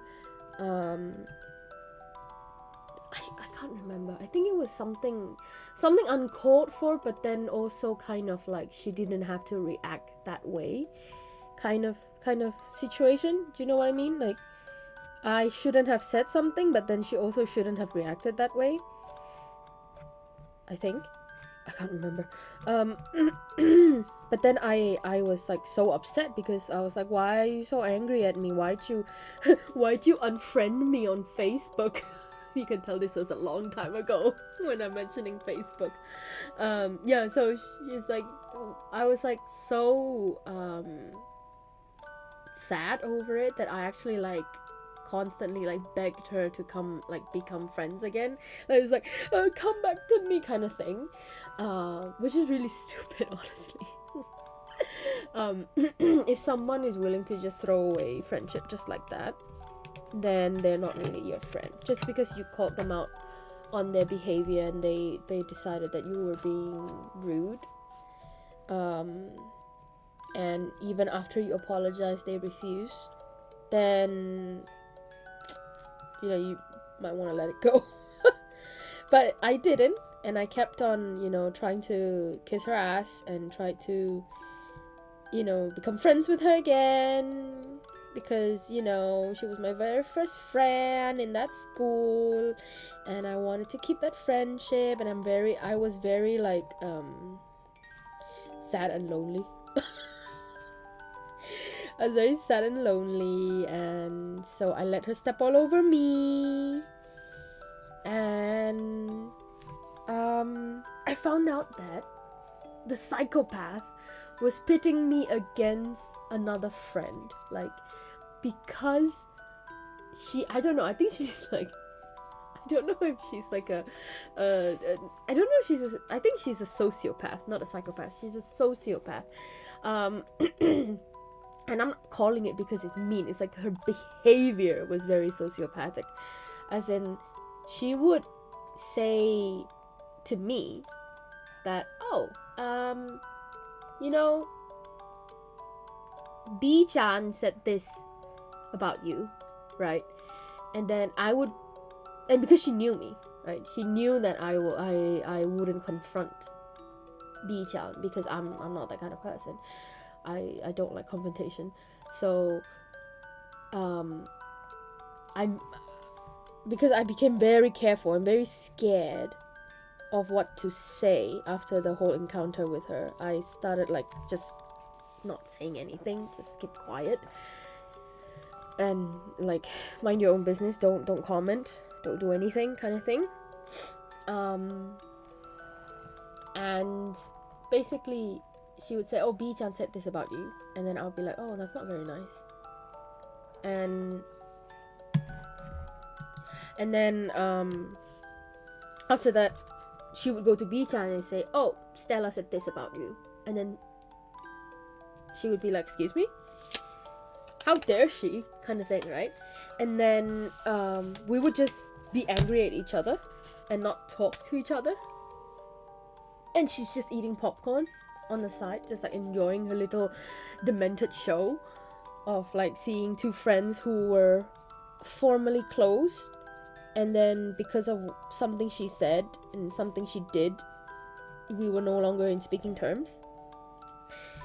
And granted, it was not entirely her doing. Like, obviously, like I said, I was very rude at a certain point in my life. I was being very mean and rude, and when you're in school, you get really frustrated, right? When you're doing your project, and you get really impatient, and you get really angry. And because I was very mean when I'm angry, I said some things that I shouldn't have said, as in along the line like, oh my god, you're so useless, go away, kind of thing. And you should never say that to anyone. It's absolutely my fault. I shouldn't have said that. No matter how angry I was at her, I shouldn't have said that. I was being mean, I was being very rude, and I definitely shouldn't have said that, right? But I didn't know that at that time. Obviously, I was just being very angry and stupid. So I said that to her, and then she just got really angry at me. And then she was like, I can't be friends with you. You're horrible. You're very mean. And then I was like, what? I was just speaking the truth. I literally tried to defend myself by saying that I was just speaking the truth. How horrible, right? So obviously, obviously she'd be angry with me, right? She didn't want to talk to me. Then I would be like, okay, what? Screw you, whatever. And I would be like, you know what? Fine. If you're just gonna be angry over this, then fine. I don't want to be friends with you either, kind of thing. Mind you, we were young.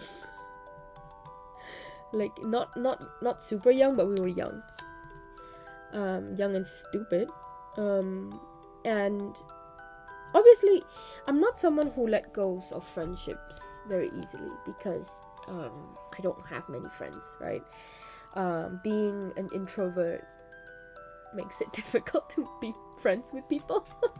Being an introvert makes it very difficult to create friends, make friends and make new friends. And I get really exhausted. I don't know about you guys, but I get really exhausted meeting people. And I really don't like doing that whole like, oh hi, my name is Stella and I like this, how about you, kind of thing. Getting to know someone and over again, like to a certain point. I mean, obviously you're gonna have to meet new people at some point, right? But I guess I was just getting hurt left and right. That I got really scared of meeting people. And obviously this like demented person, like this sociopath, contributed to my fear of meeting new people, because she was like my best friend. I treated her like she was a really good friend, and she did this to me. She actually saw that me and this other girl had a falling out, and then she decided to manipulate us into hating each other more. And then we spent a good year not talking to each other. And then finally I went into university. I had to change the way I was, and to be honest, I had a really bad ego problem when I was younger, because I was kind of constantly at the top of my class. And I'm not saying this to be like, oh, I was like constantly at the top of my class. No, it was just things weren't as difficult for me because of the way I was trained when I was younger. I was trained I was trained really hard when I was younger. So when I went into college, I didn't have as difficult of a time to stay on top or have good grades and blah blah. And other people didn't have the training that I had, and so I got really big-headed. I got really not condescending. I got really my ego was really huge, and that's why I felt like I had the right to call someone useless. Obviously you don't have the right to call anyone useless, but because of a lot of these kind of situations that created the old me, then I became this really horrible person. And then when I entered university, I was humbled. I was humbled by my university. My university came in and smacked the stupidity right out of me. It just really you thought that you were the best, bitch. There's a million of other people who are just as good or even better than you. And then I was really humbled by my experience in university, and it really straightened me out. It made me more it made me a better person. Obviously I suffered because of it, because I had to learn that it's not okay. You're not the best anymore. There's a million of there's not million but 100 other people who are better than you. You thought that you were the best in class. Well, no, you are not. Hello, Hyperion. And and basically I literally had a slice of humble pie handed to my ass, and because of that I realized You know, oh, what a little shit I've been all this time. So I went to apologize. To this girl. I reached out because I met amazing people in university, and let me just move myself. You can't see. I'm gonna let me move myself.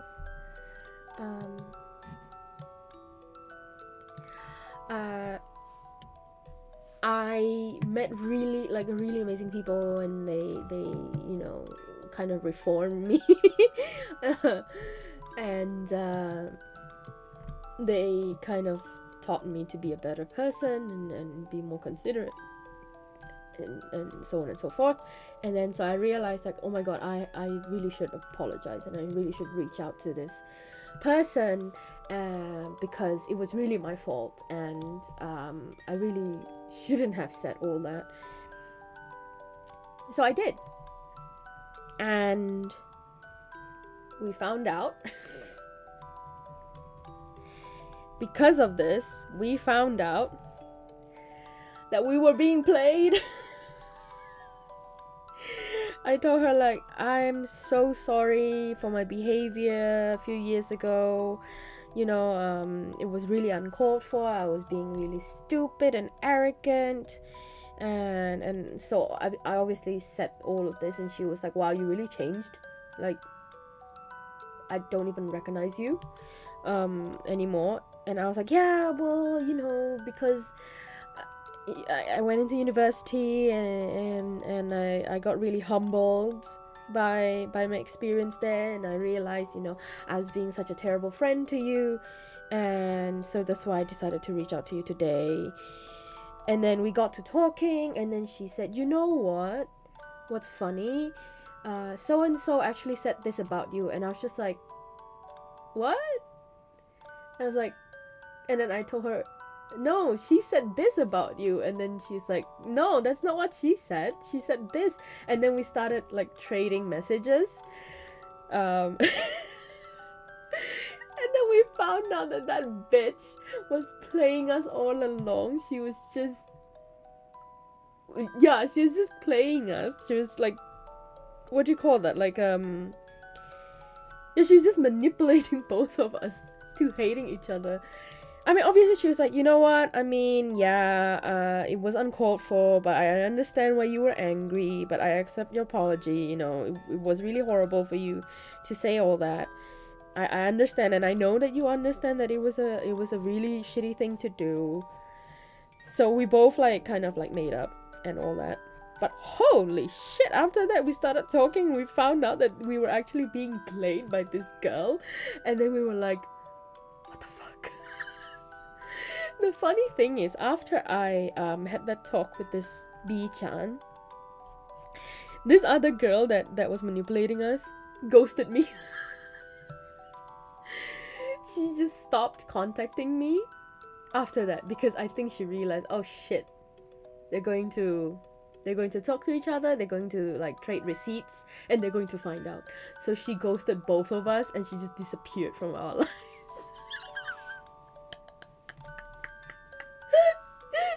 And then we were like, oh my god, I can't believe. And then we started trading messages, like in person. Like, we would be like, you look at what she wrote to me, and then like I would show her like a message, like the messages, and I would like scroll for her to see like, this is what she said. And then she's like, oh my god, what, this is what she said to me. And then we'd like put our phones next to each other, and then we were like scrolling, and then we were like, oh my god, what the fuck, oh my god.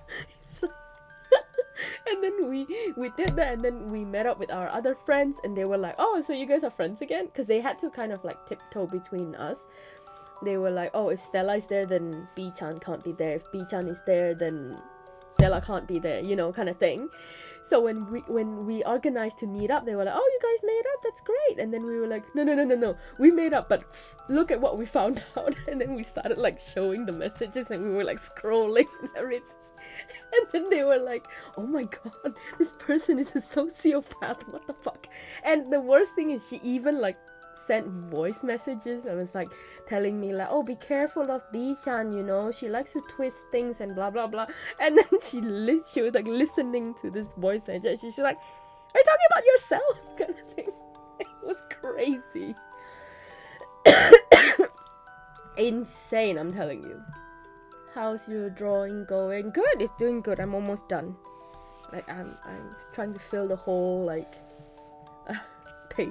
But yes, it's ridiculous. That was the most insane drama filled few years of my life. That was it was crazy. It was crazy. And well, me and Bichan are no longer like, we're not no longer on speaking terms. It's more like we don't talk anymore. Because obviously we've moved on. You know, college friends are not friends that, sometimes they are friends that you make for life, but also some friends they're just passerbys in your life, and I've accepted that is the case with me and Bichan. And you know, I can message her if I want to, but I don't feel like I need to anymore, because I think that part of my life is over. There's no need to hold on to it. Friends come and go. That's just how it is. This is a little cynical, but I don't believe in like friendships that last forever anymore. I used to believe, like, you know, forever friends and blah blah blah, best friends forever, those kind of things. I don't believe that anymore. I have lost friends. I've lost my best friend because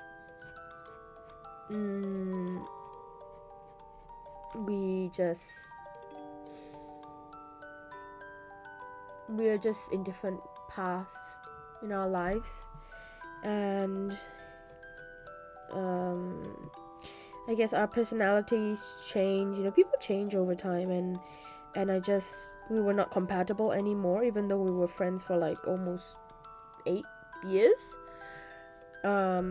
But yeah, unfortunately that friendship also ended, and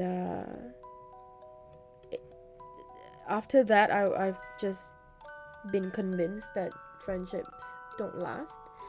I mean, if you've got friends that are that have been in your life for a very long time, and they're still continuously in your life, and still you know, a part of your life, and still actively your friend, then great, like good for you, because that didn't work out for me. And I've went from having a lot of friends to having one or two friends left, and it saddens me even now that you know, I can't seem to hold friendships. But I guess it's just how I am. It's just how my life is. And I'm just trying to tell myself, like, treasure whatever you have until it's not there anymore. Yeah, some people do that, really. They just feel like they have to drag you down because they're insecure, or they're jealous and stuff like that. And yeah, like, well, again, like, thanks to her I am who I am today, but also thanks to her I've just been afraid to meet people, to make new friends, because you never know, right? You never know who's the crazy person. But yeah,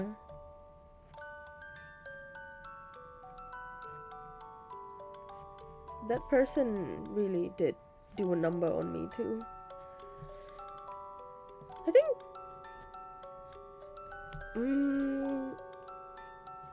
because of her, I just, well, because of her and you know, like how she manipulated all of us, it just made me like question everyone. Because some people, she was really nice to me. Okay, she was really nice, she was really kind, but the fact that she was playing me was, it was scary.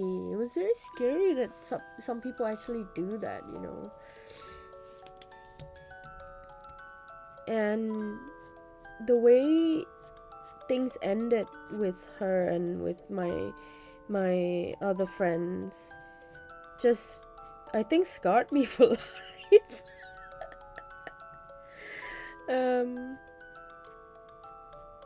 She would even say like, oh, I actually don't really like your best friend, because she's like, she would do things that are like, you know, mean, but she's your best friend, so I'm just being civil. And then I would question myself. I would be like, oh my god, is my best friend actually like not a very nice person?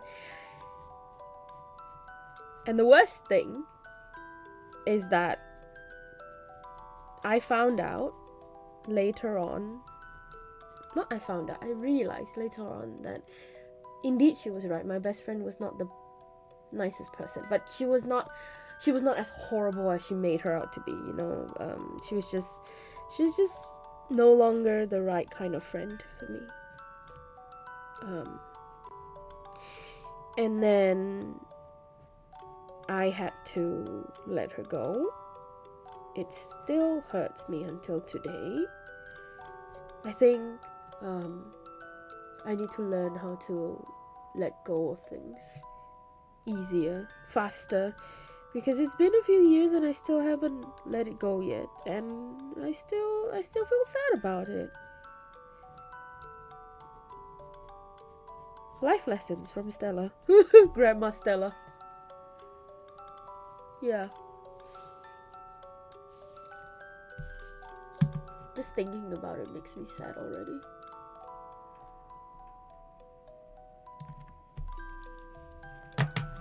Yay. Let's grab my marker.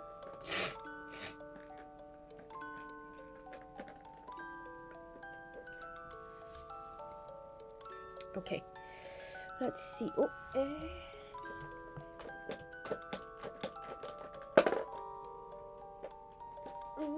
let's try this.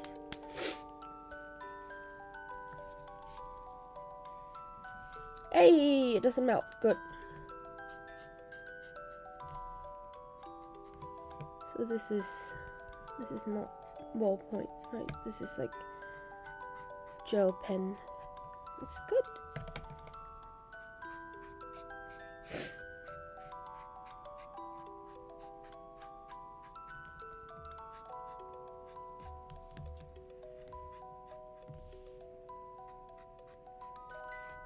There we go.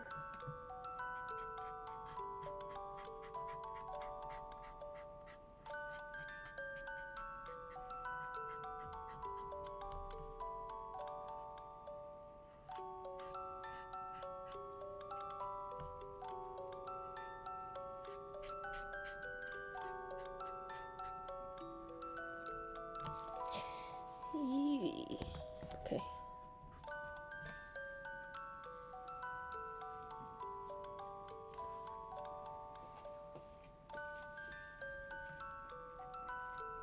I'm not going to actually go in full detail with these. I'm just going to add a little bit only. I don't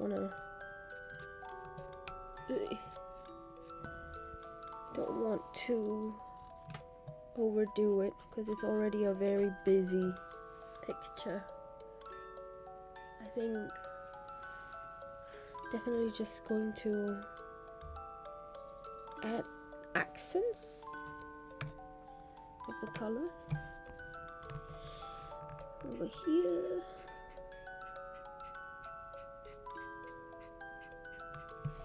Oh man, I wanted to I wanted to just do an hour stream. Now it's like 2.5 hours. What I get for rambling also. Okay, let's see.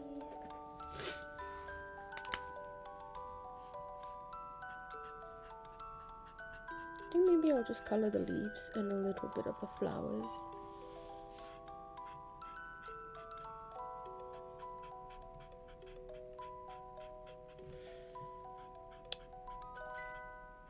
Drawing flowers is really therapeutic for me. Drawing flowers and eyes, actually. I really like drawing eyes also.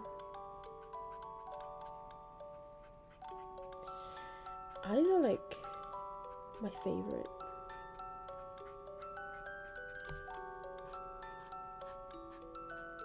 Eyes and hair, actually.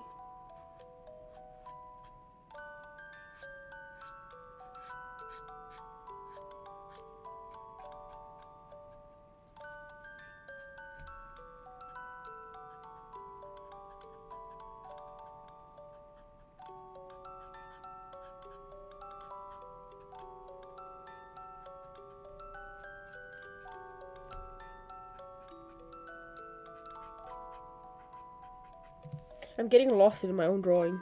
I don't know. I don't know which lines are which anymore.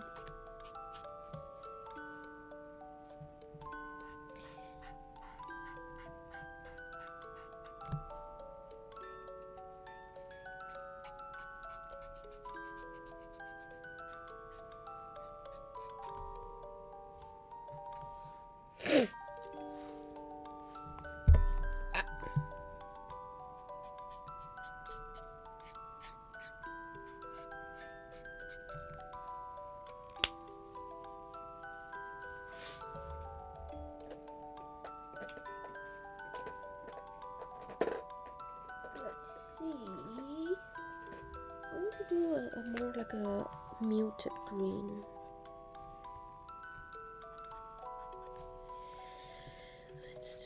There we go. Muted green.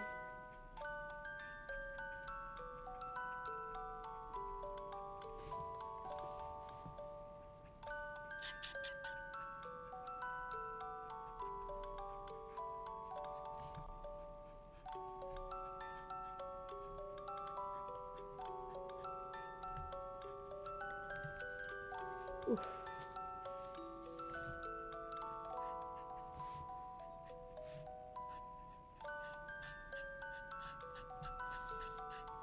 I was told like if you sniff too much of alcohol marker you get high, but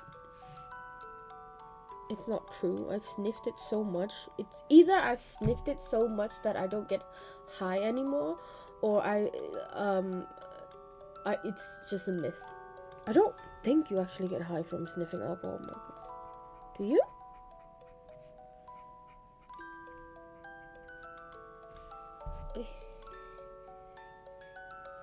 Wait. Here.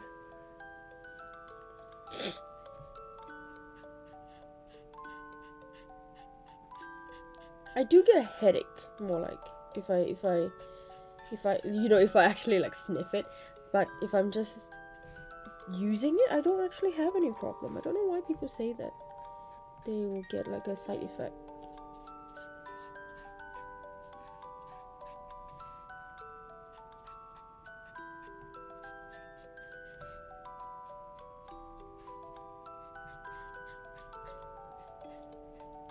I feel like my color palette is changing.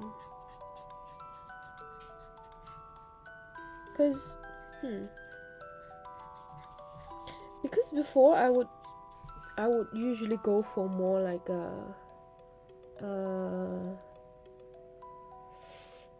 what do you call it, like a more pastel, not pastel, more like a, I don't know how to explain it. Like I'm like it's more of a muted, warmer cool tone. No, warmer cool tone. It's more of a warmer tone now than before. Before I would go for really cool tones. Kitty, where? Kitty, where? I'm allergic to kitties. Now, speaking of cats, you know, I used to not be a cat person, right? Cats freak me out. Cats actually freak me out. I'm more of a dog person because I also had a dog growing up, and we named him Lucky, and he's a little piece of shit.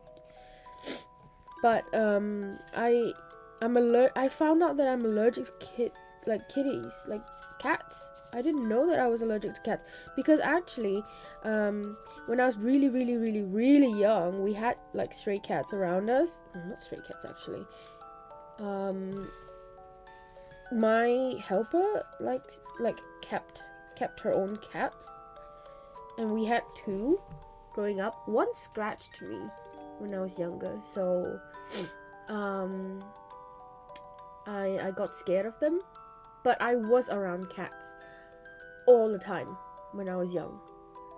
And then suddenly, during my university years, I saw this really fat cat. Like, he was so fat that I had to pet him. I was just like, oh my god, I need to pet you, because he was so fat and fluffy. And I was just like, I decided to pet it, and then suddenly I started getting itchy all over my arms, and then I started sniffling, and then my nose started itching, and then I was like, oh my god, I think I'm having an allergic reaction. And then after that, the next time I saw that cat again, because that cat was at a printing place I used to frequent when I was in university, because we had to print a lot of shit.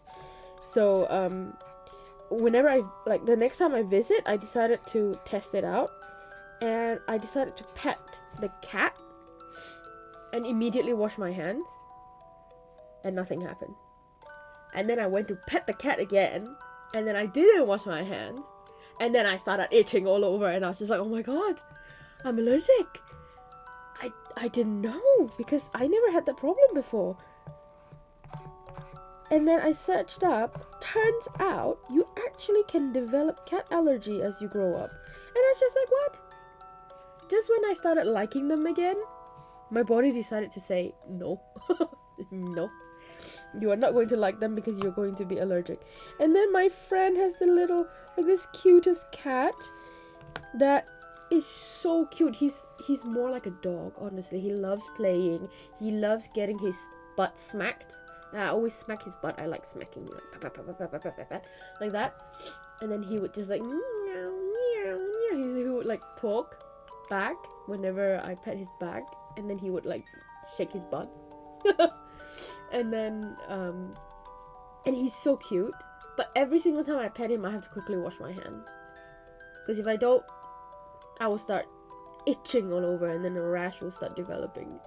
But yeah, I'm allergic to cats. Now, I haven't pet a dog in a long time. Last time I pet a dog, I was fine. So I'm hoping that I'm not allergic to dogs, because I want to adopt one day. I actually wanted to adopt a cat too, but my mom was like against it. Plus, I'm allergic, so. Okay, Hyperion. Have a nice rest of your day. Good luck with work. But yeah, I'm so sad. I'm so sad that I'm actually allergic to cats. I didn't think that I would be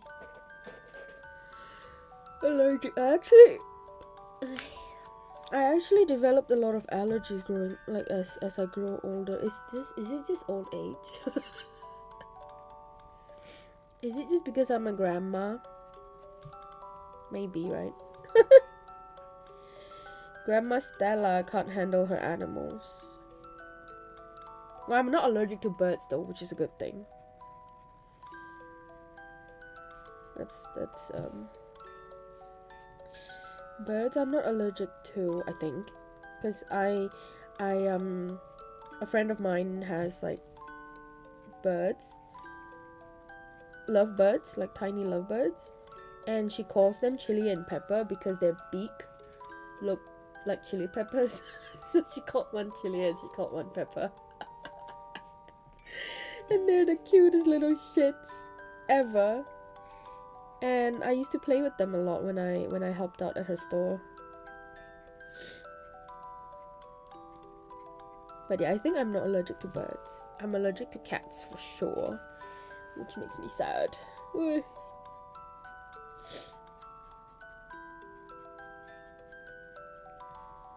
I want to adopt a puppy. Like a dog, not a puppy, a dog. But the place I live in right now doesn't allow pets. So I have to wait until we eventually move to a new place, and hopefully we will be able to adopt one. I was looking to adopt already, and then I found out that my landlord doesn't allow pets, and I was just like, why are you so mean to me? My mom said, I'm not helping you take care of a pet. I'm not helping you anymore. She has a point though. I mean, we have to be responsible for our own pets. But yeah, dang.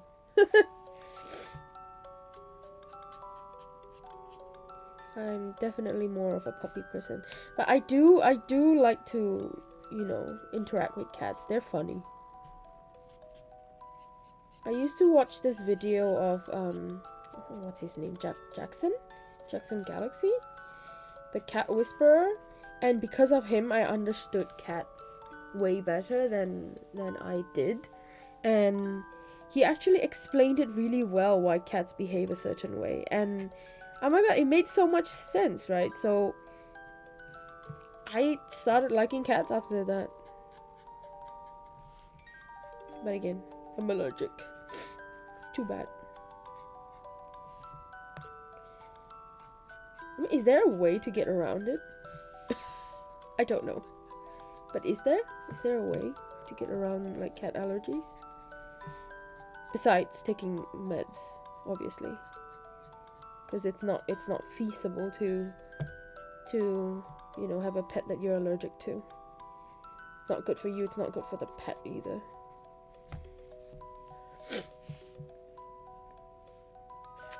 I gotta end my stream soon. Oh my god. I'm going overtime. Way over.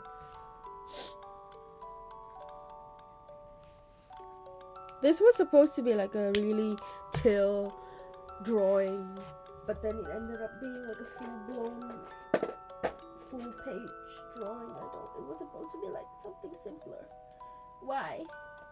Why did I do this to myself? I shouldn't have.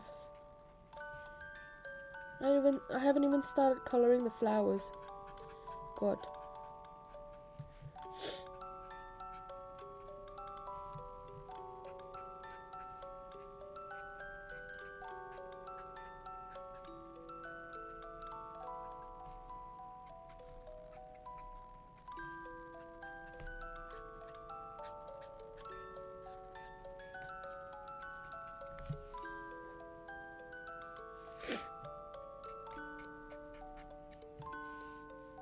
Did I miss any leaves? Well, these ones.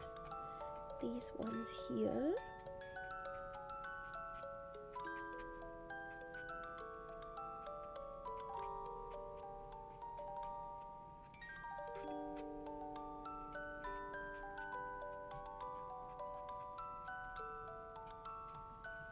There we go.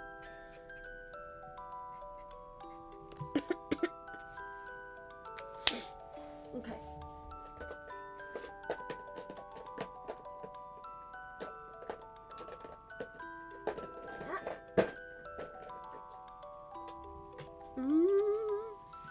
Let's see.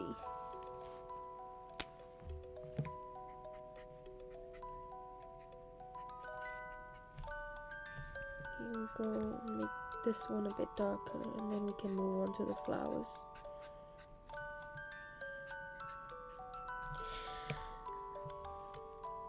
I just love coloring on pink paper. It's so cute. So cute.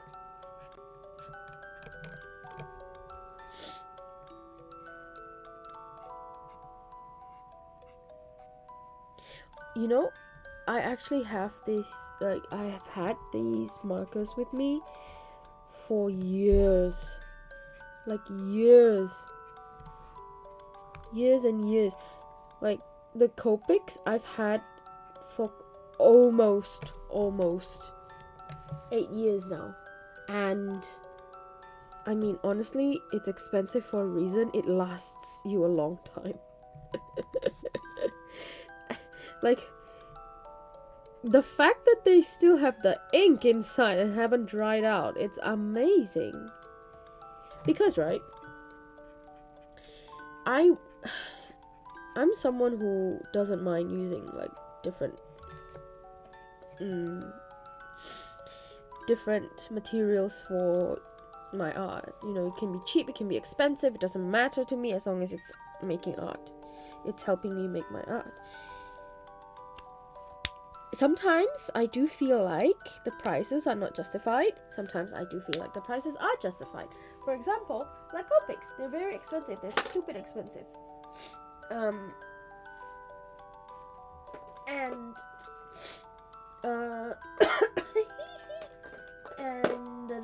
what did I want to say? And it there's a reason for it, because I do know that oh this one is dry. It's just when I said it.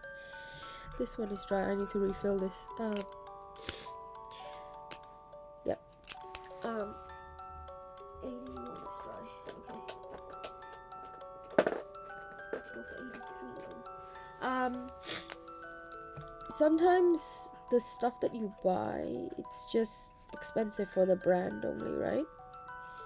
But then sometimes the things is expensive for a reason. For example,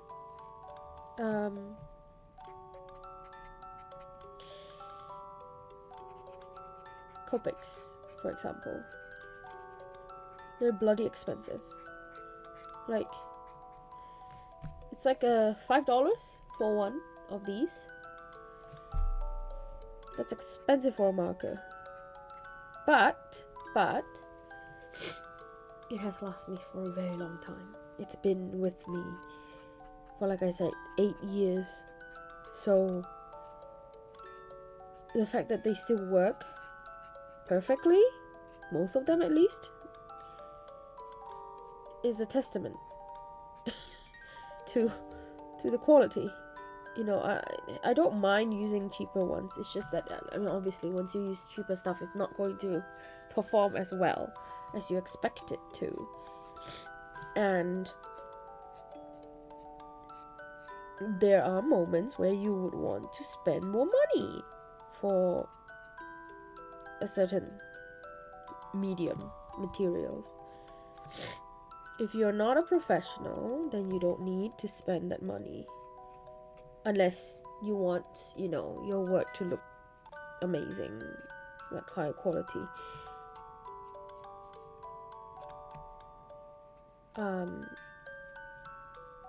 But again, it depends on your style, right? If your art style doesn't require you to use super expensive stuff, then don't use super expensive stuff. There's no need, right?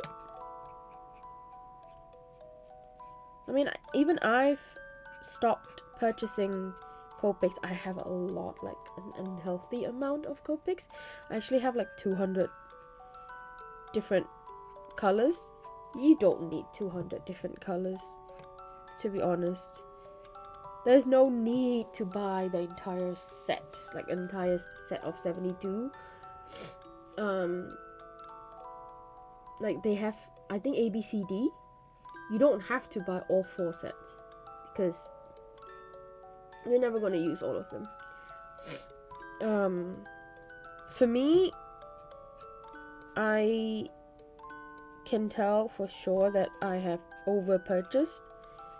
There is no need for me to have like 200 different markers, you know.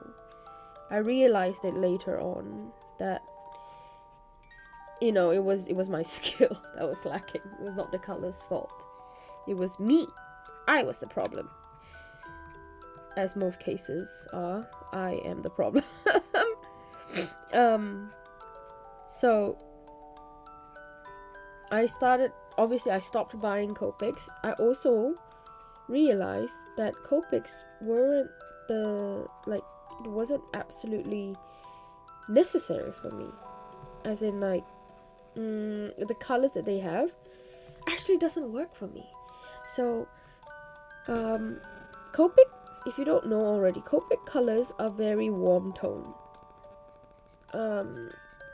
They're actually super warm tone compared to the other brands. So I want to show you here. I think I have it here. Let me just flip through.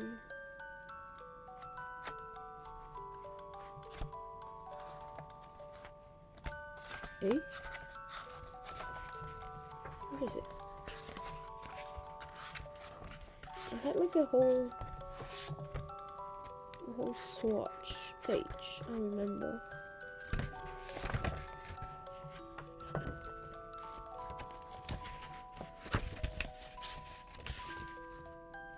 No.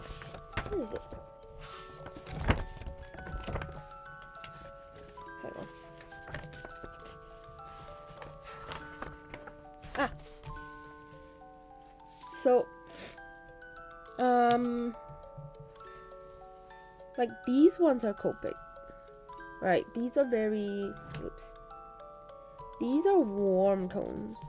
I am someone who prefers something around this side rather than something on this end. So these are Copics, and these are some of them are, some of them aren't. So I normally stick with like cooler tones.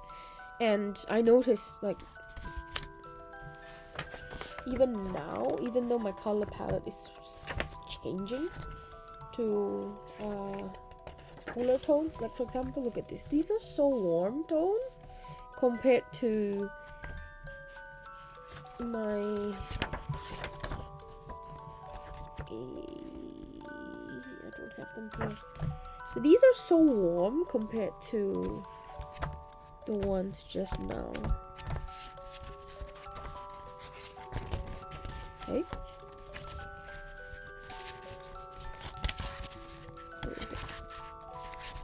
Compared to this, right? You can see like these colors are way warmer compared to these.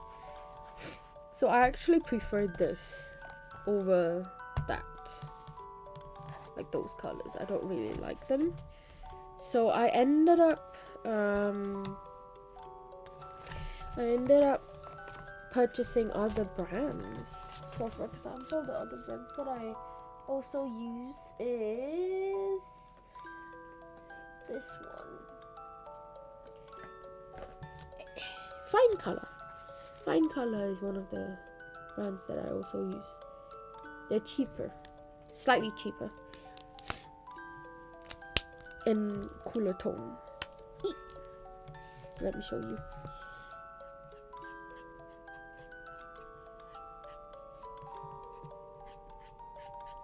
Once they're dry, remember, when you put down the color, it's not exactly the color that you are going to get. Sometimes it dries either lighter or darker, depending on the color that you choose.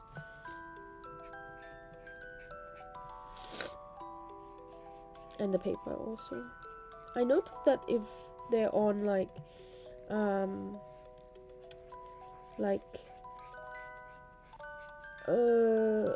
the marker pads, they dry way brighter, like as in like more vibrant. You see how different that looks now, even though I just colored it. This is way cooler tone than that.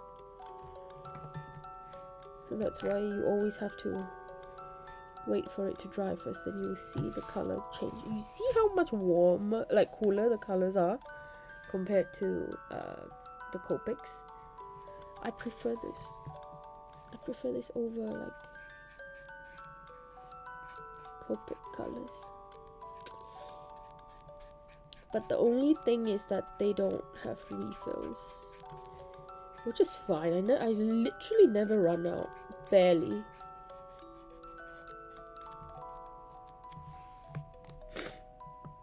It's drying now, so the color is changing. How am I doing? I'm doing good. I'm finishing up.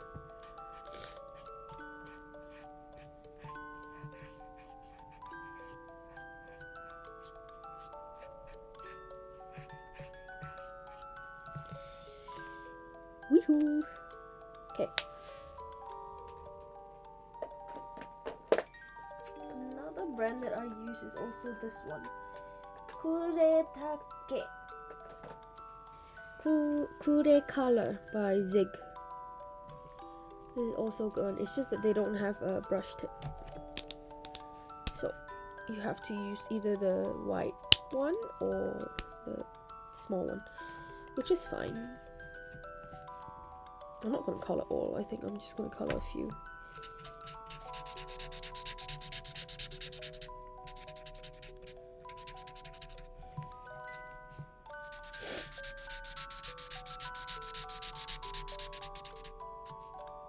Oh, I should make ASMR from this.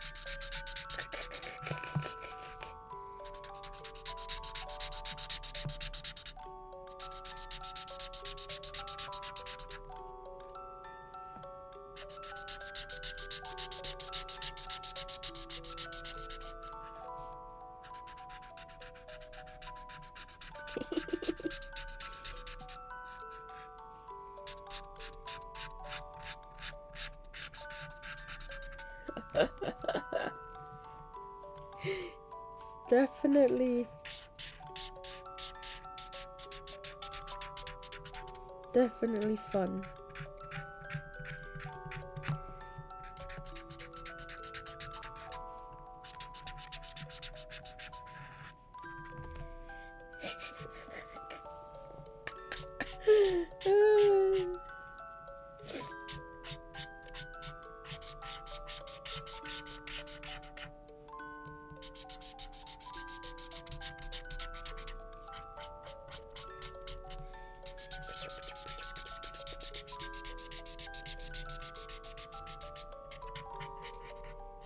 Drawing ASMR coming soon, thanks to my new mic.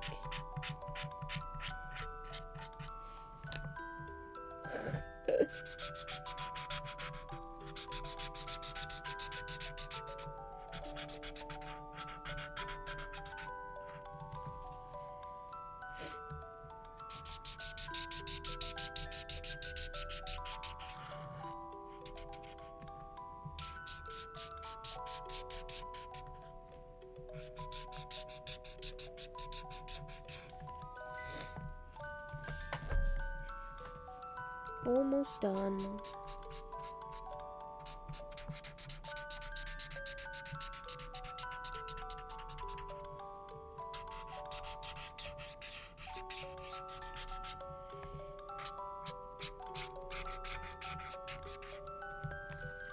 It's almost 1 a.m. I have to hurry. I have work tomorrow.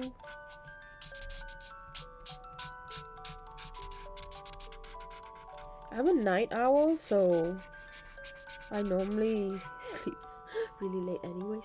But then, you know, it takes time for me to cool down from streaming. So I don't know about you guys. Do you guys need like cool down time before sleeping? I definitely do. I need to like wind down before being able to really sleep.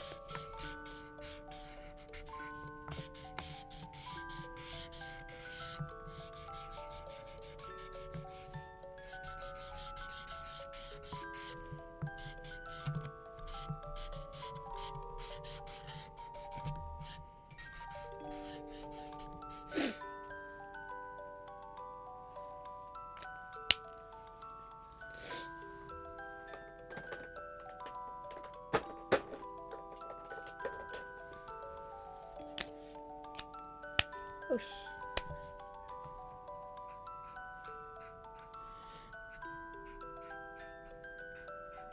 Oof, the waft of that alcohol smell. What? Why is it green? Why is it turning green? Is it because of the back? Because behind this, I think I did like a test on a medium test where I was testing oil paint. I don't know why I decided to test it on like on a random page like that, but I think that's it. Like behind here.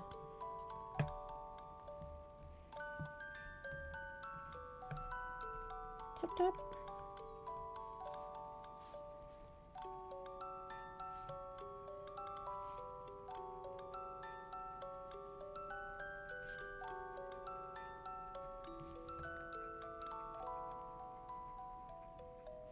Cat tail.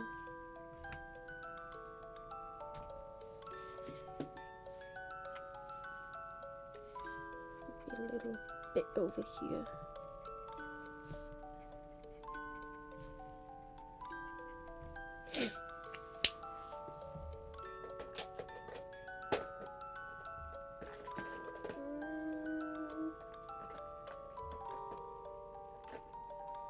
Let's see.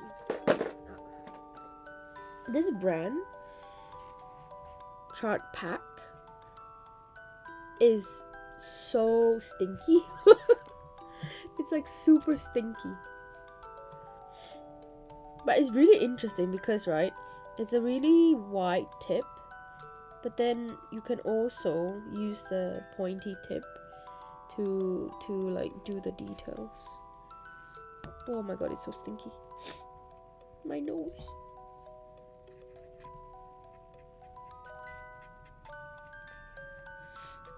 It's the stinkiest alcohol marker I have.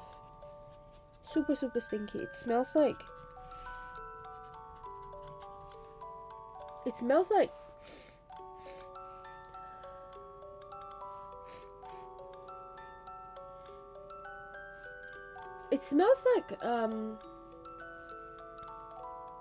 something you smell at like a car repair shop.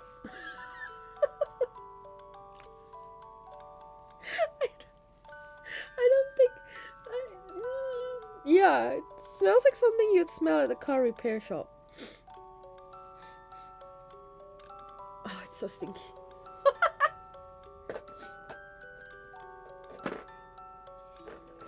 Where is my favorite pink color? Why isn't it here? I have a favorite pink. I don't see it. Why isn't it here? What the? It's not here. Why isn't it here? What the heck? I don't see it.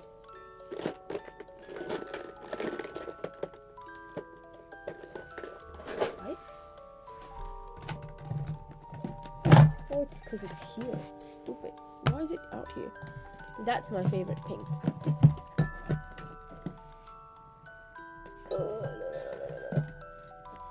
It's from the Winsor & Newton brush marker. Pale pink. It's my favorite pink ever. It's just right. It's not too cool tone, not too warm tone. It's my favorite.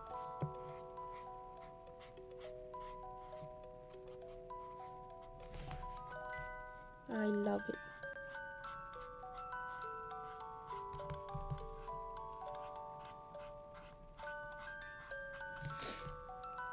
You know what's amazing? The fact that there's so many different pinks here. The fact that there's so many different pinks.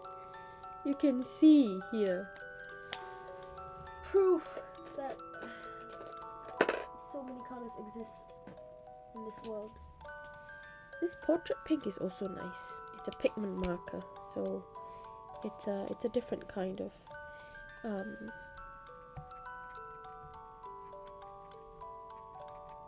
different kind of marker. According to the shopkeeper, they said pigment markers last longer. Sounds like a bunch of mumbo jumbo to me, but I just buy it for the color.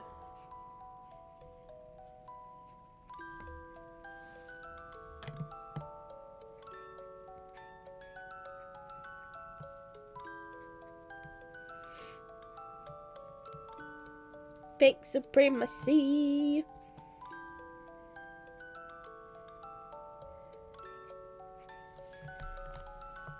Let me add a little more here.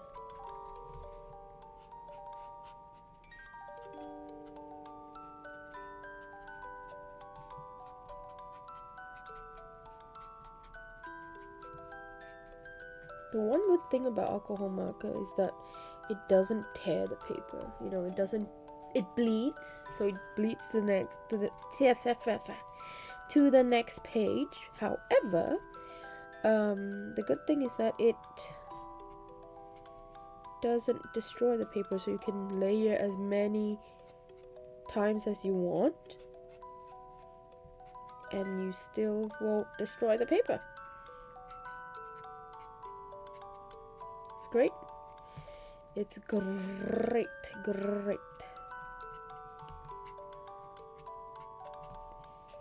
It's wonderful. Wonderful. There we go. Okay. Last one.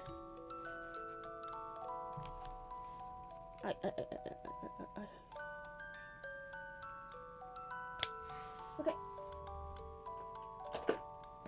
And then we've got I forgot this one here. Oh, excuse me, that's not the color. This is the color.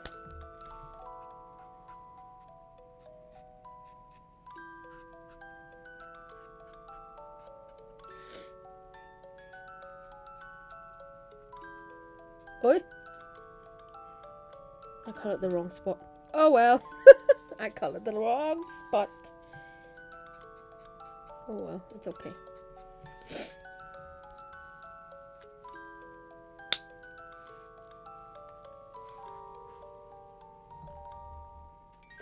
Okay. Last thing to do is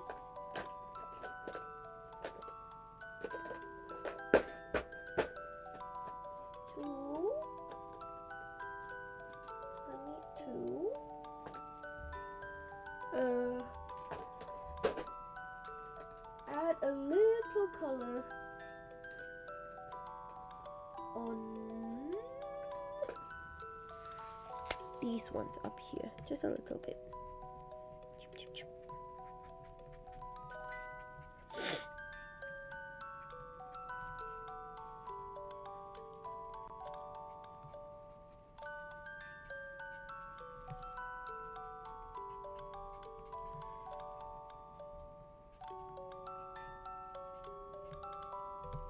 Okay.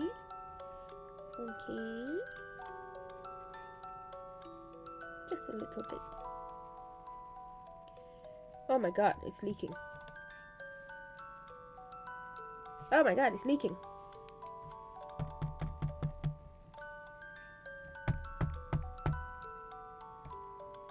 Good lord. That was unexpected.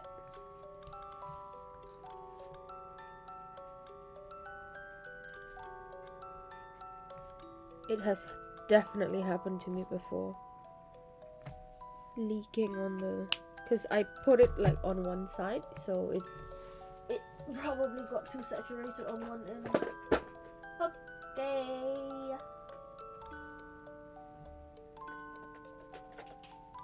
I forgot this one over here. And we are done. So, look, my whole spread. That's what it looks like. Woo! That's a lot of flowers. A lot of flowers. I need to use the glue to stick this properly.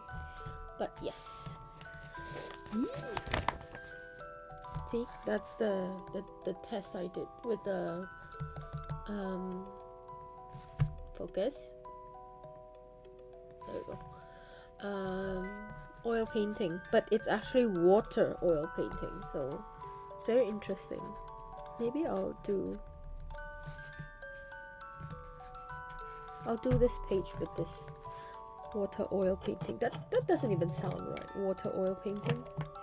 But yeah, see, it doesn't bleed onto here actually. That's quite amazing. That the page, like the color didn't bleed over to the side. But yes, we are done. Let me